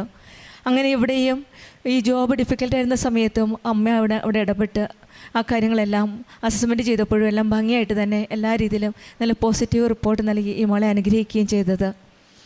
ജോബ് പിന്നെ ഉണ്ടായിരുന്ന ഫണ്ടിങ് മെയിലായിരുന്നു, അതും അതുപോലെ തന്നെയാണ്. പിന്നെ ഉണ്ടായിരുന്ന രോഗസൗഖ്യം, ഈ മകനുണ്ടായിരുന്ന കിഡ്നി സ്റ്റോൺ ഉണ്ടായിരുന്നു, അതും ഉടമ്പടി വസ്തുക്കൾ ഉപയോഗിച്ച് പ്രാർത്ഥിച്ചതിൻ്റെ ഫലമായിട്ട് ഈ മകൾ പറഞ്ഞിരുന്നത് പല സ്ഥലങ്ങളിലും പല വ്യക്തികളെ കാണാൻ പോയപ്പോഴും ഉടമ്പടി വസ്തുക്കൾ കൊണ്ടുപോയിരുന്നു. ഇവിടെയും ഉടമ്പടി വസ്തുക്കൾ ഉപയോഗിച്ച് വിശ്വാസപ്രമാണം ചൊല്ലി പ്രാർത്ഥിച്ചപ്പോഴാണ് ആ മകന് രോഗസൗഖ്യം ലഭിച്ചത്. ഈശോയും അമ്മയും നമ്മുടെ കൂടെ കരം പിടിച്ച് മുന്നോട്ട് നയിക്കുവാനുണ്ടെങ്കിൽ നമുക്കൊന്നും ഭയപ്പെടേണ്ട ആവശ്യമില്ല. നമ്മുടെ ഭയങ്ങളിലും ദുഃഖങ്ങളിലും ദൈവം നമ്മെ കൈപിടിച്ച് നടത്തട്ടെ എന്ന് നമുക്ക് പ്രാർത്ഥിക്കാം. പരിശുദ്ധ അമ്മ ഈശോയുടെ സ്നേഹത്തിലേക്ക് നമ്മെ ഓരോരുത്തരെയും നയിക്കട്ടെ എന്നും സാന്ദ്ര സഭീനും കുടുംബത്തിൽ ലഭിച്ച എല്ലാ അനുഗ്രഹങ്ങൾക്കും നമ്മൾക്ക് കരങ്ങളടിച്ച് ദൈവത്തെ നന്ദി. എൻ്റെ പേര് ബീല. ഞാൻ തിരുവനന്തപുരം ജില്ലയിലെ പാറശാലയിലെ അമ്പലികോണം മലങ്കര സഭയിലെ ഇടവാംഗമാണ്. ഇതെൻ്റെ അനിയത്തിയാണ്. ഞാൻ അനിയത്തിക്ക് വേണ്ടിയാണ് സാക്ഷ്യം പറയാൻ ഇവിടെ നിൽക്കുന്നത്. എൻ്റെ അനിയത്തിക്ക് ഇടവിട്ട് എപ്പോഴും അപസ്മാര രോഗം, അതായത് അപസ്മാരമാണോ ഫിക്സാണോ എന്താണെന്നറിയില്ല, എപ്പോഴും ഒന്നിടവിട്ട് എപ്പോഴും അങ്ങനെ വെട്ടി ബോധാവസ്ഥയിലാവുകയും അങ്ങനെ പല ആശുപത്രികളായി ഞങ്ങൾ മാറി കൊണ്ടുപോയിട്ടും ഒരു സുഖവും അവൾക്കുണ്ടായിരുന്നില്ല. അവൾക്ക് ഉണ്ടായത് 2 ആൺമക്കളാണ്. അപ്പോൾ അവളുടെ വീടെന്ന് പറയുന്നത് ഞങ്ങളുടെ വീടിൽ നിന്നും ഒരു 7-8 കിലോമീറ്റർ ദൂരെയാണ്. അപ്പോൾ ഞങ്ങൾക്ക് പെട്ടെന്ന് പോയി അവളെ നോക്കാനും ഞങ്ങൾക്ക് സാധിക്കില്ല. അപ്പോൾ ഇവള് ഒരു ദിവസം ഹോസ്പിറ്റലിൽ കൊണ്ടുപോകും, ഞങ്ങൾ നോക്കിയിട്ട് വീട്ടിൽ വന്ന ഉടനെ തന്നെ അടുത്തും ഫിക്സായി കൊണ്ടുപോയി എന്ന് പറയും. അങ്ങനെ പല ആശുപത്രി മാറിയിട്ടും ഇവൾക്ക് ഒരു സുഖം ഉണ്ടായിരുന്നില്ല. അവസാനം ഞങ്ങൾ മെഡിക്കൽ കോളേജ് ഡോക്ടർ അവിടെ കൊണ്ടുപോയിട്ട് അവർക്ക് രോഗം എന്താണെന്ന് കണ്ടുപിടിക്കാൻ കഴിഞ്ഞില്ല. അങ്ങനെ ഞാൻ വലിയ വിഷമത്തോടെ ഇങ്ങനെ എൻ്റെ വീടിനടുത്തുള്ള ഒരു ചേച്ചി ഇവിടെ കൃപാസനത്തിൽ സ്ഥിരമായി വരുമായിരുന്നു. ആ ചേച്ചിയുടെ അടുത്ത് എൻ്റെ സങ്കടം പറഞ്ഞു. അനിയത്തിക്ക് ഇങ്ങനെയാണ് ചേച്ചി, ഒട്ടും കുറവില്ല, എന്ത് ചെയ്യും എന്നെനിക്ക് അറിയില്ല ചേച്ചി, ഭയങ്കര വിഷമത്തിലാണെന്ന് പറഞ്ഞു. അപ്പോൾ ചേച്ചി പറഞ്ഞു, നീ പേടിക്കണ്ട, ഞാൻ ഒരു വിശുദ്ധ തൈലവും കുറച്ച് ഉപ്പും തരാം, നീ ആശുപത്രിയിൽ പോകുമ്പോൾ നിൻ്റെ അനിയത്തിക്ക് കൊണ്ട് നെറ്റിയിൽ പുരട്ടിക്കൊണ്ട് ഉപ്പിട്ട് കഞ്ഞിവെള്ളം കൊടുക്കുമെന്ന് പറഞ്ഞു. അങ്ങനെ ഞാൻ ഒരു ഉച്ചയ്ക്ക് മെഡിക്കൽ കോളേജ് ആശുപത്രി തിരുവനന്തപുരത്ത് ഈ വിശുദ്ധ തൈലവും ഉപ്പും കൊണ്ട് ഞാൻ അനിയത്തിയുടെ അടുത്ത് പോയി. അവൾ ഒരു CSI പള്ളിയിലാണ് പോകുന്നത്. പക്ഷെ അവൾക്ക് ഈ മാതാവിനെക്കുറിച്ച് ഒരു വിശ്വാസമൊന്നും ഉണ്ടായിരുന്നില്ല. ഞാൻ ഈ നെറ്റിയിൽ കുരിശ് വരച്ചു കൊടുക്കുമ്പോഴും പറയും, എനിക്ക് നീ വരയ്ക്കണ്ട, എൻ്റെ അസുഖം ആവില്ല എന്ന് പറയും. അപ്പോൾ ഞാൻ പറയും, നീ മര്യാദയ്ക്ക് വിശ്വസിക്ക്. ഞാൻ എന്നിട്ട് ഇവൾ ഉറങ്ങിക്കിടക്കുമ്പോഴൊക്കെ ഞാൻ ഈ വിശുദ്ധ തൈലം നെറ്റിയിൽ പുരട്ടി, മാതാവേ ഇവക്ക് ഇതിൽ നിന്നൊരു സൗഖ്യം കൊടുക്കുകയാണെങ്കിൽ ഞാൻ ഇവളെയും കൊണ്ടുവന്ന് ഇവിടെ സാക്ഷി പറയാമെന്ന് ഞാൻ എൻ്റെ മനസ്സിൽ ഉറപ്പിക്കുകയും അങ്ങനെ ഒരു സാക്ഷിയായി നിൽക്കാൻ എനിക്കിവിടെ സഹായിച്ചതിന് അമ്മയ്ക്കും ദേവകുമാരനും 1000 നന്ദി പറയുന്നു. അതുപോലെ തന്നെ ഇവക്കൊരു ഭവനമില്ല. ഇവക്ക് 2 ആൺമക്കളാണ്.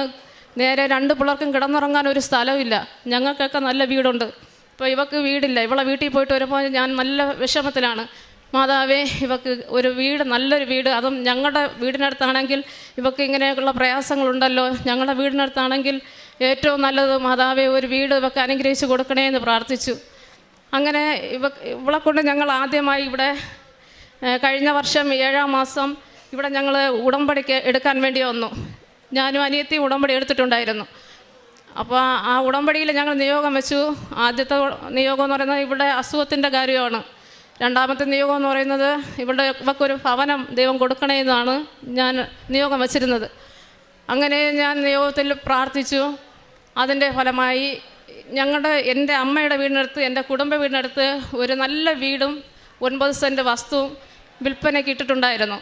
അങ്ങനെ ഞാൻ ഈ വിശുദ്ധ ഉപ്പ് എൻ്റെ ഭവനത്തിൽ പോകുമ്പോഴൊക്കെ ഞാൻ ആരും കാണാതെ ആ മതിൽ വഴി അതിനകത്ത് ഇട്ടിട്ട് പ്രാർത്ഥിക്കും, മാതാവേ ഈ ഒരു വീട് എൻ്റെ അനിയത്തിക്ക് വേണ്ടി നീ ഒരുക്കി കൊടുക്കണേ മാതാവേ, അവൾക്ക് എന്തെങ്കിലും ബുദ്ധിമുട്ട് വന്നാൽ ഞങ്ങൾക്കും പോയി നോക്കാമല്ലോ. അങ്ങനെ ഞാൻ ആരും കാണാതെ ഈ ഉപ്പ് ആ മതിലിനകത്തൂടെ അങ്ങനെ ഇട്ടിട്ട് ഞാൻ പ്രാർത്ഥിക്കുമായിരുന്നു. അതിൻ്റെ പിറ്റേ ആഴ്ച തന്നെ ആ വസ്തു ഉടമസ്ഥനെ കണ്ടുപിടിക്കുന്നതിനും ഞങ്ങൾക്ക് ഇവക്ക് വേണ്ടി അഡ്വാൻസ് കൊടുക്കുന്നതിനും അത് വാങ്ങി കഴിഞ്ഞ ഡിസംബറിൽ തന്നെ ആ വീടിൻ്റെ കൂദാശ നടത്തി നല്ല സന്തോഷത്തോടെ അവരിപ്പോൾ താമസിക്കുകയാണ്. ഇത്രയൊക്കെ ചെയ്തു തന്ന എൻ്റെ അമ്മയ്ക്കും തിരുക്കുമാരനും 1000 നന്ദി അർപ്പിക്കുന്നു. ബാക്കി എൻ്റെ അനിയത്തി സാക്ഷ്യമായിട്ട് പറയും. എൻ്റെ പേര് ഷീല സലീം. ഞാൻ CSI സഭാംഗമാണ്. ചേച്ചി പറഞ്ഞതുപോലെ എനിക്ക് മാതാവിനെക്കുറിച്ച് ഒരു വിശ്വാസം ഒന്നുമില്ലായിരുന്നു. ഞാൻ ജനിച്ചത് CSI സഭാംഗമാണ്. CSI സഭയിൽ വളരെ ആക്റ്റീവായിട്ട് പ്രവർത്തിക്കുന്ന, വളരെ സൺഡേ സ്കൂളിലും അങ്ങനെ എല്ലാ സംഘടനകളിലും വളരെ ആക്റ്റീവായിട്ട് പ്രവർത്തിക്കുന്ന ഒരംഗമാണ്. അപ്പം എൻ്റെ മാതാവിനെക്കുറിച്ച് പറയുമ്പോൾ എൻ്റെ മാതാവിനെ എനിക്ക് ചെയ്ത നന്മകൾ എത്രത്തോളം വലുതാണെന്ന് നിങ്ങൾക്ക് മനസ്സിലാവണമെങ്കിൽ ഞാൻ അനുഭവിച്ച യാതനകൾ ആദ്യം മനസ്സിലാക്കണം. അതിനു വേണ്ടിയിട്ട് ഞാൻ എൻ്റെ ജീവിതത്തിൽ മാറ്റിമരിച്ച സംഭവം ഉണ്ടായത് 2024 ഡിസംബർ മാസം മുതലാണ്. അപ്പോൾ എനിക്ക് സാമ്പത്തികമായിട്ട് ഞങ്ങൾ വളരെ താണ ഫാമിലിയാണ്. സാമ്പത്തികമായിട്ട് വലിയ ഞെരുക്കമായിരുന്നു. ഞാൻ ചർച്ചിൽ നല്ല ആക്റ്റീവായിട്ട് പ്രവർത്തിച്ചുവെങ്കിലും എൻ്റെ ചർച്ചിൽ സഭാംഗമായ ഒരു വ്യക്തിയുടെ മാനസികമായിട്ട് പീഡനം വളരെയേറെ ഏറ്റത് കൊണ്ട് ഞാൻ മാനസികമായിട്ട് വളരെയേറെ തകർന്നു. അപ്പോൾ ഞാൻ ഒരു ഡോക്യുമെൻ്ററി ഓഫീസിൽ വർക്ക് ചെയ്യുവാണ്. അപ്പോൾ എനിക്ക് ഈ മാനസികമായിട്ട് തകർന്നത് കാരണത്താലും ഈ ഭാരത്താലും എനിക്ക് ഒന്ന് ജോലി ചെയ്യുന്നതിൽ ഒരു കോൺസെൻട്രേഷൻ ഒന്നും കിട്ടുന്നില്ല. അങ്ങനെ ഞാൻ വളരെ വിഷമത്തോടു കൂടി, എനിക്ക് ഊണില്ല, ഉറക്കമില്ല, എപ്പോഴും ചിന്ത, എപ്പോഴും ഒരു വല്ലാത്തൊരു ഭാരം. അപ്പോഴും എനിക്ക് മാതാവിനെക്കുറിച്ച്, കൃപാസനത്തെക്കുറിച്ച് കേട്ടിട്ടുണ്ടോ എന്നല്ലാതെ മാതാവിനെക്കുറിച്ച് വിശ്വാസമോ എനിക്ക് അങ്ങനെ ഒന്നുമില്ല. എനിക്ക് ഒരു വിശ്വാസം ഒട്ടുമില്ല. അപ്പോഴത്തേക്കും എനിക്ക് ഡിസംബർ മാസമായപ്പോഴത്തേക്കും എനിക്ക് വീണ്ടും ഇനിയിപ്പോൾ മരിക്കണം, എനിക്കെപ്പോഴും മരിച്ചാൽ മാത്രം മതി. അങ്ങനെ മരിക്കാനായിട്ട് ഞാൻ പല വഴികളും ചിന്തിച്ചു. അപ്പോൾ എൻ്റെ വീട് കുറച്ച് ഉള്ളിലാണ്, കഷ്ടിച്ച് ഒരു ബൈക്ക് മാത്രമേ വരത്തുള്ളൂ. അപ്പോൾ ജംഗ്ഷനിൽ ഇറങ്ങിക്കഴിഞ്ഞാൽ ഒരു വളം ഡിപ്പോയുണ്ട്. അപ്പോൾ എനിക്ക് മരിക്കണം എന്ന ചിന്തയോടുകൂടി ഞാൻ അവിടെ ചെന്ന് അവിടെ എലിവിഷം എന്നുള്ള ഇവിടെ അങ്ങനെ പറയുന്നറിയില്ല, എലിവിഷം അങ്ങനെ എലിവിഷമായിരിക്കും. അപ്പോൾ വാങ്ങിച്ചപ്പോഴത്തേക്കും അതിൻ്റെ അളവ് ഞാൻ മനസ്സിലാക്കിയിട്ട് അവർ പറഞ്ഞു, അങ്ങനെ അവരെനിക്ക് എൻ്റെ ഒരു ഇഷ്ടം തോന്നി. ഞാൻ ഓരോ സമയവും ഇങ്ങനെ കഴിച്ചാൽ മരിക്കും, അങ്ങനെ കഴിച്ചാൽ മരിക്കും, എലിവേഷം അല്ലെങ്കിൽ ഗ്യാസിനടുത്ത് ചെന്ന് ഗ്യാസ് തുറന്നു വിടാൻ നോക്കും, ഫാനിൻ്റെ അടുത്ത് ഷോൾ ഇടും. അപ്പോൾ അങ്ങനെ ആത്മഹത്യയുടെ വാക്കിലെത്തുമ്പോഴത്തേക്കും എൻ്റെ മക്കളെക്കുറിച്ച് എനിക്ക് ചിന്തി, ഞാൻ മരിച്ചു കഴിഞ്ഞാൽ എൻ്റെ മക്കൾ ഇവിടെ പോകും എന്നിട്ട് ഞാൻ പിൻവലിക്കും. അങ്ങനെ ആയപ്പോൾ അങ്ങനെ ജാനുവരി ഡിസംബർ മാസം തുടങ്ങി മെയ് മാസം 8-ാം തീയതി വരെ ഞാൻ മെൻ്റൽ മൊത്തത്തിൽ തകർന്നു. എനിക്ക് ഫുഡില്ല, ഉറക്കമില്ല, ഒന്നുമില്ല. ആദ്യമൊക്കെ ആണെങ്കിൽ എനിക്ക് ഞാൻ കണ്ണടച്ച് കിടക്കും, ഉറങ്ങില്ല, പിന്നെ കണ്ണ് തുറന്ന് കിടക്കും, പിന്നെ ഉറങ്ങില്ല. പിന്നീടാണെങ്കിൽ എനിക്ക് ഉറങ്ങണോ എണീക്കണോ ഓടണോ ഒന്നും അറിയില്ല. അങ്ങനെ മെയ് മാസം 8-ാം തീയതി ആയപ്പോൾ രാത്രിയായപ്പോൾ 9 മണിയായപ്പോൾ കിടന്നപ്പോഴത്തേക്കും എനിക്ക് കണ്ണ് ഒരുമാതിരി പോലും ഇങ്ങനെ സിമ്മി വന്നായിരുന്നു. അപ്പോൾ എനിക്കൊരു മൂത്ത മോന് 22 വയസ്സായി. അവൻ്റെ ഡെലിവറി സമയത്ത് എനിക്ക് ഫിക്സിൻ്റെ അസുഖം ഉണ്ടായിരുന്നു. അപ്പോൾ ആദ്യം എനിക്കിങ്ങനെ കണ്ണിൽ സിമ്മി വന്നിട്ട് ദേഹം മൊത്തം ഒരു തളരും. അപ്പോൾ ഞാൻ പറയും എനിക്കെന്തോ ഒരു അസ്വസ്ഥത തോന്നുന്നു. ഒരു 5 സെക്കൻഡ് കഴിയുമ്പോഴത്തേക്കും എനിക്ക് ഫിക്സ് വരും. ഫിക്സ് വന്നു കഴിഞ്ഞാൽ എനിക്ക് ഉള്ളിലെല്ലാം അറിയാം, പുറം എന്തൊക്കെ നടക്കുന്നു എന്തൊക്കെ അറിയാം. പക്ഷേ എൻ്റെ കൈ വെട്ടി മുറിച്ചാൽ പോലും എനിക്ക് ഈ പ്രത്യക്ഷത്തിൽ ഒന്നും പ്രതികരിക്കാൻ പറ്റില്ല. അങ്ങനെ 8-ാം തീയതി ആയപ്പോൾ രാത്രി ഇങ്ങനെ അസുഖം. ഞാൻ പറഞ്ഞു, ചേട്ടാ എനിക്ക് ഒട്ടും വയ്യ, എനിക്ക് എന്തോ പോലെ വരുന്നുണ്ട്. അപ്പോൾ എൻ്റെ മക്കൾ ഇവിടെ ഇല്ലായിരുന്നു. എൻ്റെ മൂത്ത മോന് 22 വയസ്സ്, അവൻ ട്രിവാൻഡ്രം എയർപോർട്ടിൽ വർക്ക് ചെയ്യായിരുന്നു. അപ്പോൾ അവൻ അവിടെ ജോലി സ്ഥലത്തായിരുന്നു. എൻ്റെ ഇളയ മോന് അപ്രൻറ്റീസ് പഠിക്കാൻ വേണ്ടി ബാംഗ്ലൂരിൽ. അപ്പോൾ ഞാനും ചേട്ടനും മാത്രമേ ഉള്ളൂ. അപ്പോൾ ഞാൻ പറഞ്ഞു, ചേട്ടാ പെട്ടെന്ന് അടുത്തുള്ള ചേച്ചിയെ ഒന്ന് വിളിക്ക്, ഇനി കൂടിക്കഴിഞ്ഞാൽ എനിക്ക് പറ്റില്ല, എന്നെ ഞാൻ തറയിൽ വീണ് പോകും എന്ന് പറഞ്ഞു. അപ്പോൾ അതിനിടയ്ക്ക് എനിക്ക് പെട്ടെന്ന് അസുഖം കൂടി. അപ്പോൾ ചേട്ടന് എന്ത് ചെയ്യണമെന്ന് അറിയില്ല. ഓട്ടോ വരില്ല, വണ്ടി വരില്ല, ഒന്നുമില്ല. ഉൾപ്രദേശമാണ്. രാത്രി ഏകദേശം 10 മണിയോളം ആയി. അപ്പോഴത്തേക്കും ചേട്ടന് കുറേ സമയം വിളിച്ചിട്ട് ഏകദേശം 1 മണിക്കൂർ ആയിക്കാണെന്ന് തോന്നുന്നു. ആരെയൊക്കെ ബന്ധുക്കളൊക്കെ വിളിച്ചിട്ട് എന്നെ ഒരു അടുത്തുള്ള ഹോസ്പിറ്റലിൽ കൊണ്ടുപോയി, സർക്കാർ ഹോസ്പിറ്റലിൽ കൊണ്ടുപോയപ്പോഴത്തേക്ക് അവിടെ നിന്ന് പെട്ടെന്ന് മെഡിക്കലിൽ കൊണ്ടുപോകാൻ പറഞ്ഞു. ട്രിവാൻഡ്രം മെഡിക്കൽ കോളേജിൽ കൊണ്ടുപോയപ്പോഴത്തേക്കും അവിടെ ചെന്നപ്പോൾ എന്നെ പെട്ടെന്ന് അഡ്മിറ്റ് ചെയ്തു. എമർജൻസി CT സ്കാൻ ചെയ്യാൻ പറഞ്ഞു. അങ്ങനെയൊക്കെ അതിൻ്റെ ഇടയ്ക്ക് എൻ്റെ ചേട്ടൻ്റെ അമ്മയ്ക്ക് അറ്റാക്ക് വന്നായിരുന്നു. അറ്റാക്ക് വന്നിട്ട് അമ്മയ്ക്ക് 69 വയസ്സുണ്ട്.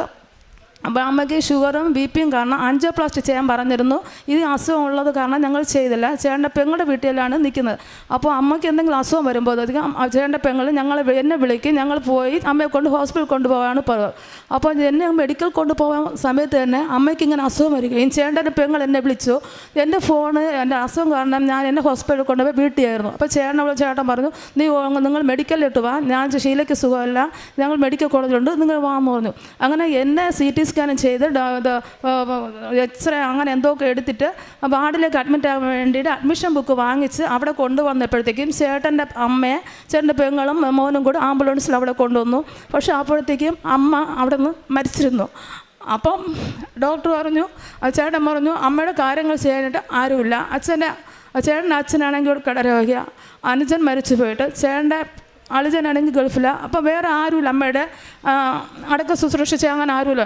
അപ്പോൾ അച്ഛൻ പറഞ്ഞു, ചേട്ടൻ പറഞ്ഞു നിങ്ങളുടെ സ്വന്തം ഇഷ്ടപ്രകാരം കൊണ്ടുപോയിക്കോന്ന് പറഞ്ഞു. അങ്ങനെ ചേട്ടൻ സ്വന്തം ഇഷ്ടപ്രകാരം കൊണ്ടുപോകുവാണെന്ന് പറഞ്ഞിട്ട് എന്നെ വീട്ടിൽ കൊണ്ടുവന്നു.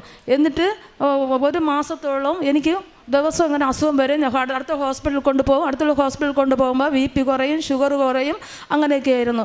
അപ്പോൾ വീണ്ടും അവർ പറയുമ്പോഴത്തേക്കും അടുത്തുള്ള ഒരു ഹോസ്പിറ്റലിൽ കൊണ്ടുപോയപ്പോഴത്തേക്ക് അവർ പറഞ്ഞു, EG എടുത്തപ്പോൾ പറഞ്ഞു തലയിലെന്തോ ബ്രെയിനിലെന്തോ ചെറിയൊരു പ്രോബ്ലമാണ്. അത് പറഞ്ഞു. എന്നിട്ട് അടുത്തുള്ള അനന്തപുരി ഹോസ്പിറ്റലിലേക്ക് ഷിഫ്റ്റ് ചെയ്തു.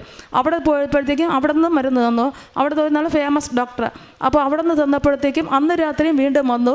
കണ്ടിന്യൂസ് ആയിട്ട് 1 മാസത്തിൽ ഒരു ദിവസം 1-2 പ്രാവശ്യം വെച്ച് ഞങ്ങൾ അടുത്ത ഹോസ്പിറ്റലിലേക്ക് കൊണ്ടുപോകുമായിരുന്നു. അങ്ങനെ ലാസ്റ്റ് ദിവസം ആയപ്പോഴത്തേക്കും അവർ ഒരു ദിവസം രാവിലെ കലശലായിട്ട് അസുഖം വരികയും മെഡിക്കൽ കോളേജിൽ വന്ന് എന്നെ 8 ദിവസം മെഡിക്കൽ കോളേജിൽ അഡ്മിറ്റ് ആവുകയും ചെയ്തു. അപ്പോൾ എനിക്ക് പറയുന്നത് അപ്പോഴും CT സ്കാൻ എമർജൻസി ആയിട്ട് എടുക്കും, MRI എടുക്കും. മെഡിക്കൽ കോളേജിൽ വരുമ്പോൾ എനിക്ക് ഒരു പ്രോബ്ലവും ഇല്ല. അങ്ങനെ ഇപ്പം എനിക്ക് എന്ത് പറഞ്ഞാൽ ഭയങ്കര ദേഷ്യമാണ്. അപ്പോൾ എൻ്റെ ചേച്ചി വന്ന് എനിക്ക് ഉടമ്പടി തൈലം ഞാൻ കാണാതൊക്കെ എനിക്ക് കിട്ടിയത്. എനിക്ക് ഭയങ്കര ദേഷ്യം. ഞാൻ എന്തെങ്കിലും പറയുമ്പോഴത്തേക്കും സ്വയം ഇഞ്ചക്ഷൻ്റെ സിറിപ്പിൻ്റെ ഒക്കെ നീട്ടിലൊക്കെ വലിച്ചൊടിച്ച് കളയും, അങ്ങനെയൊക്കെ ഉണ്ട്.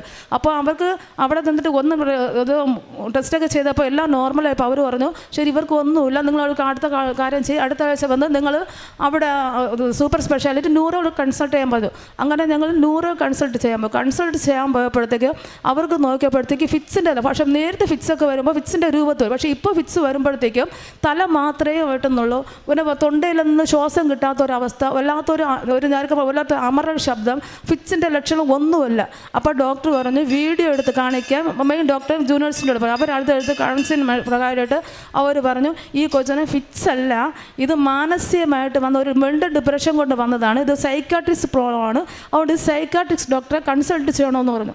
അപ്പോൾ എനിക്ക് സൈക്കാട്രിസ്റ്റ് ഡോക്ടറെ കൺസൾട്ട് ചെയ്യണമെന്ന് പറഞ്ഞപ്പോൾ ഡോക്ടർ എന്നെ വന്ന് കാണുകയും എന്നോട് കാര്യങ്ങൾ കുറേ ചോദിച്ചിരുന്നു. എനിക്ക് ആദ്യമായിട്ട് കുറച്ച് ടാബ്ലറ്റ് തരികയും ചെയ്തു.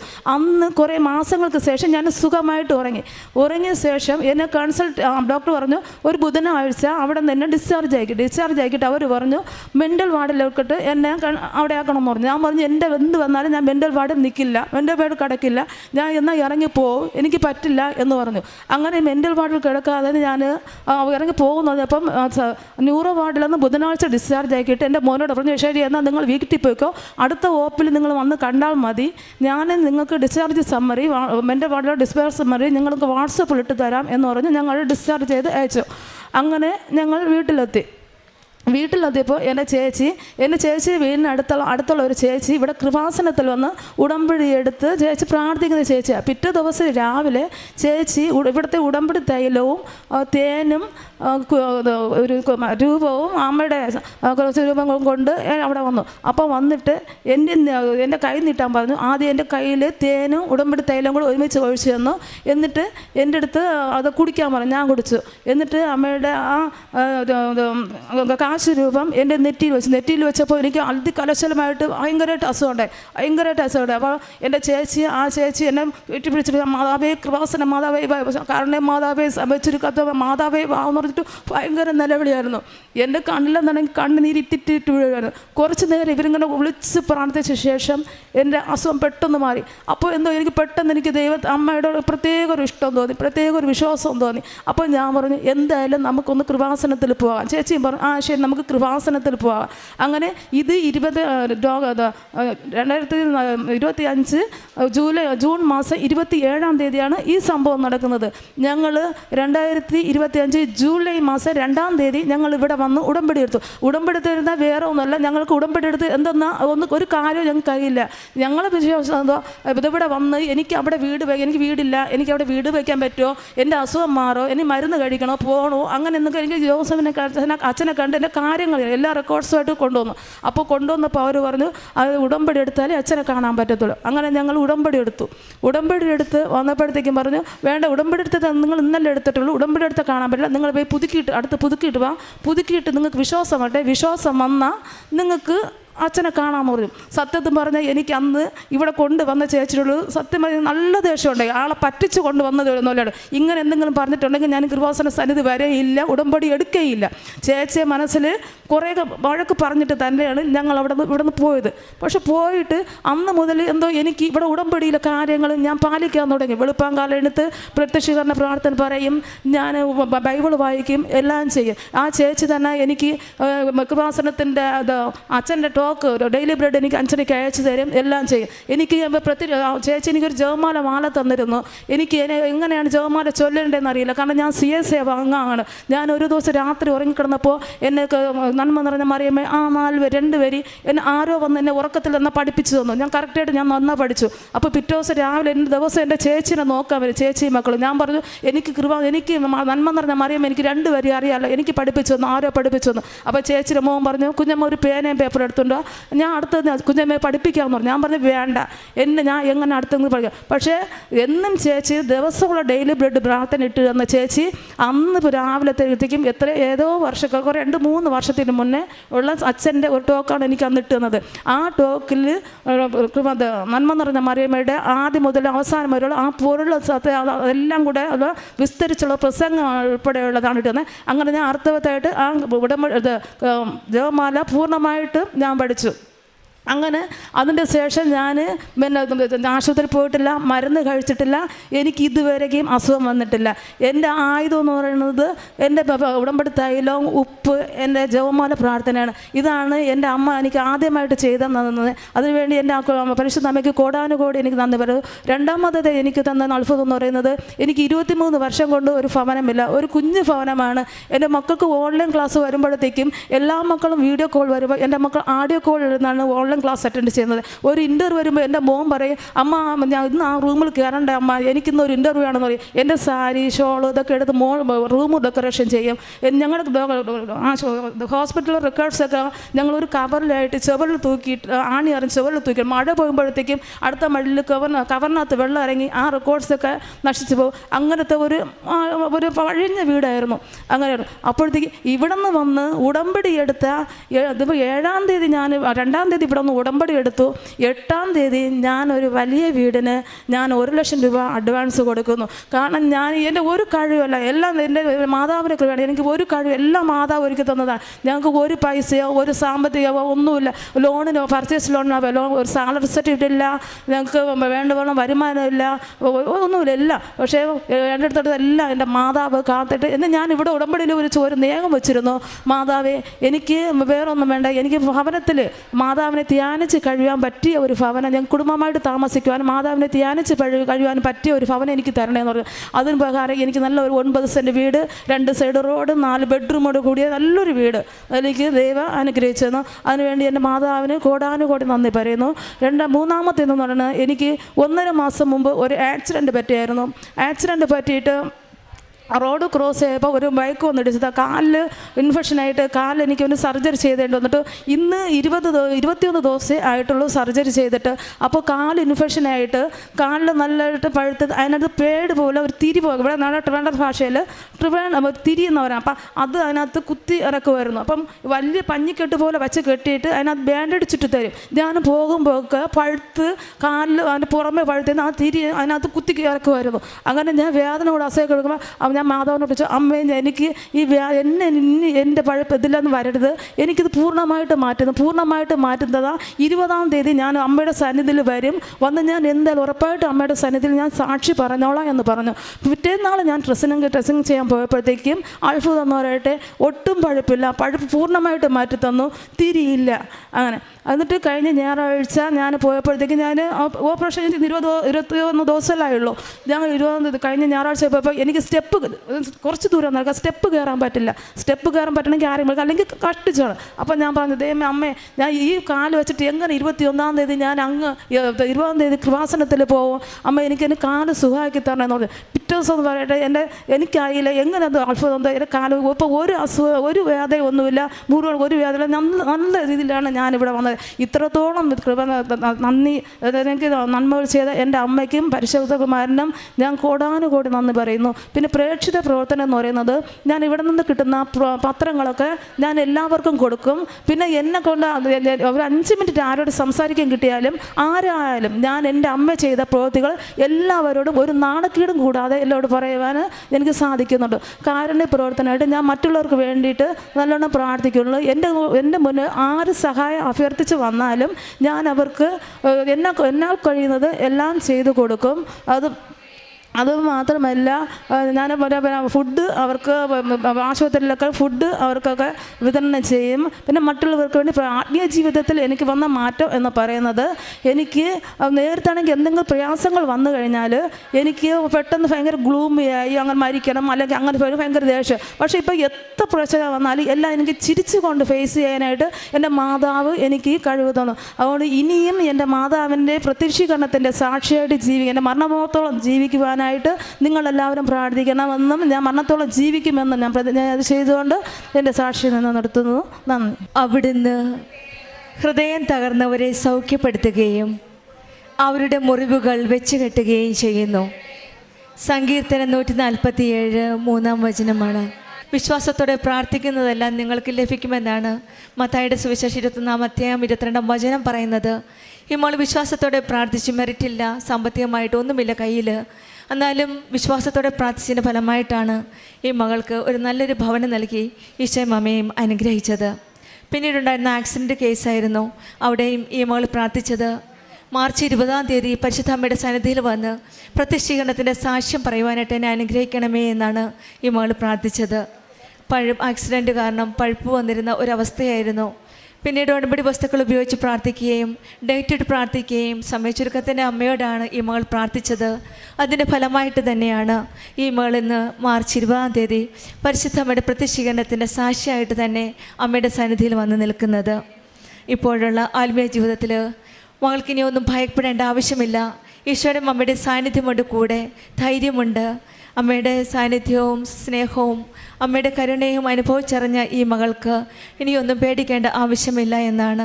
ഇനിയും മുന്നോട്ട് പ്രത്യക്ഷീകരണത്തിൻ്റെ സാക്ഷിയായിട്ട് മുന്നോട്ട് ജീവിതം നയിക്കുവാനാണ് ഈ മകളുടെ ആഗ്രഹം എന്നാണ് പറഞ്ഞത്. നമ്മുടെ ജീവിതത്തിലും നമ്മുടെ വേദനകൾ, ജീവിത പ്രശ്നങ്ങൾ, നഷ്ടപ്പെട്ട ബന്ധങ്ങൾ, രോഗങ്ങൾ, നിറവേറാത്ത സ്വപ്നങ്ങളുണ്ടാവാം. ഉടമ്പടിയിൽ നമ്മുടെ മുറിവുകൾ കൃപയായി മാറ്റുന്ന ഒരു ഈശോയാണ് കൂടെയുള്ളത്. വേദനകൾ സാക്ഷ്യമാക്കി നമ്മളെ കരം പിടിച്ച് നയിക്കുന്ന ഒരമ്മയാണ് നമ്മുടെ കൂടെയുള്ളത്. നമ്മുടെയും തകർന്ന ഹൃദയങ്ങൾ സൗഖ്യമാക്കണമേ എന്ന് നമുക്ക് പ്രാർത്ഥിക്കാം. നമ്മുടെ മുറിവുകൾ കർത്താവിൻ്റെ കൃപയാൽ സുഖപ്പെടട്ടെ എന്ന് നമുക്ക് പ്രാർത്ഥിക്കാം.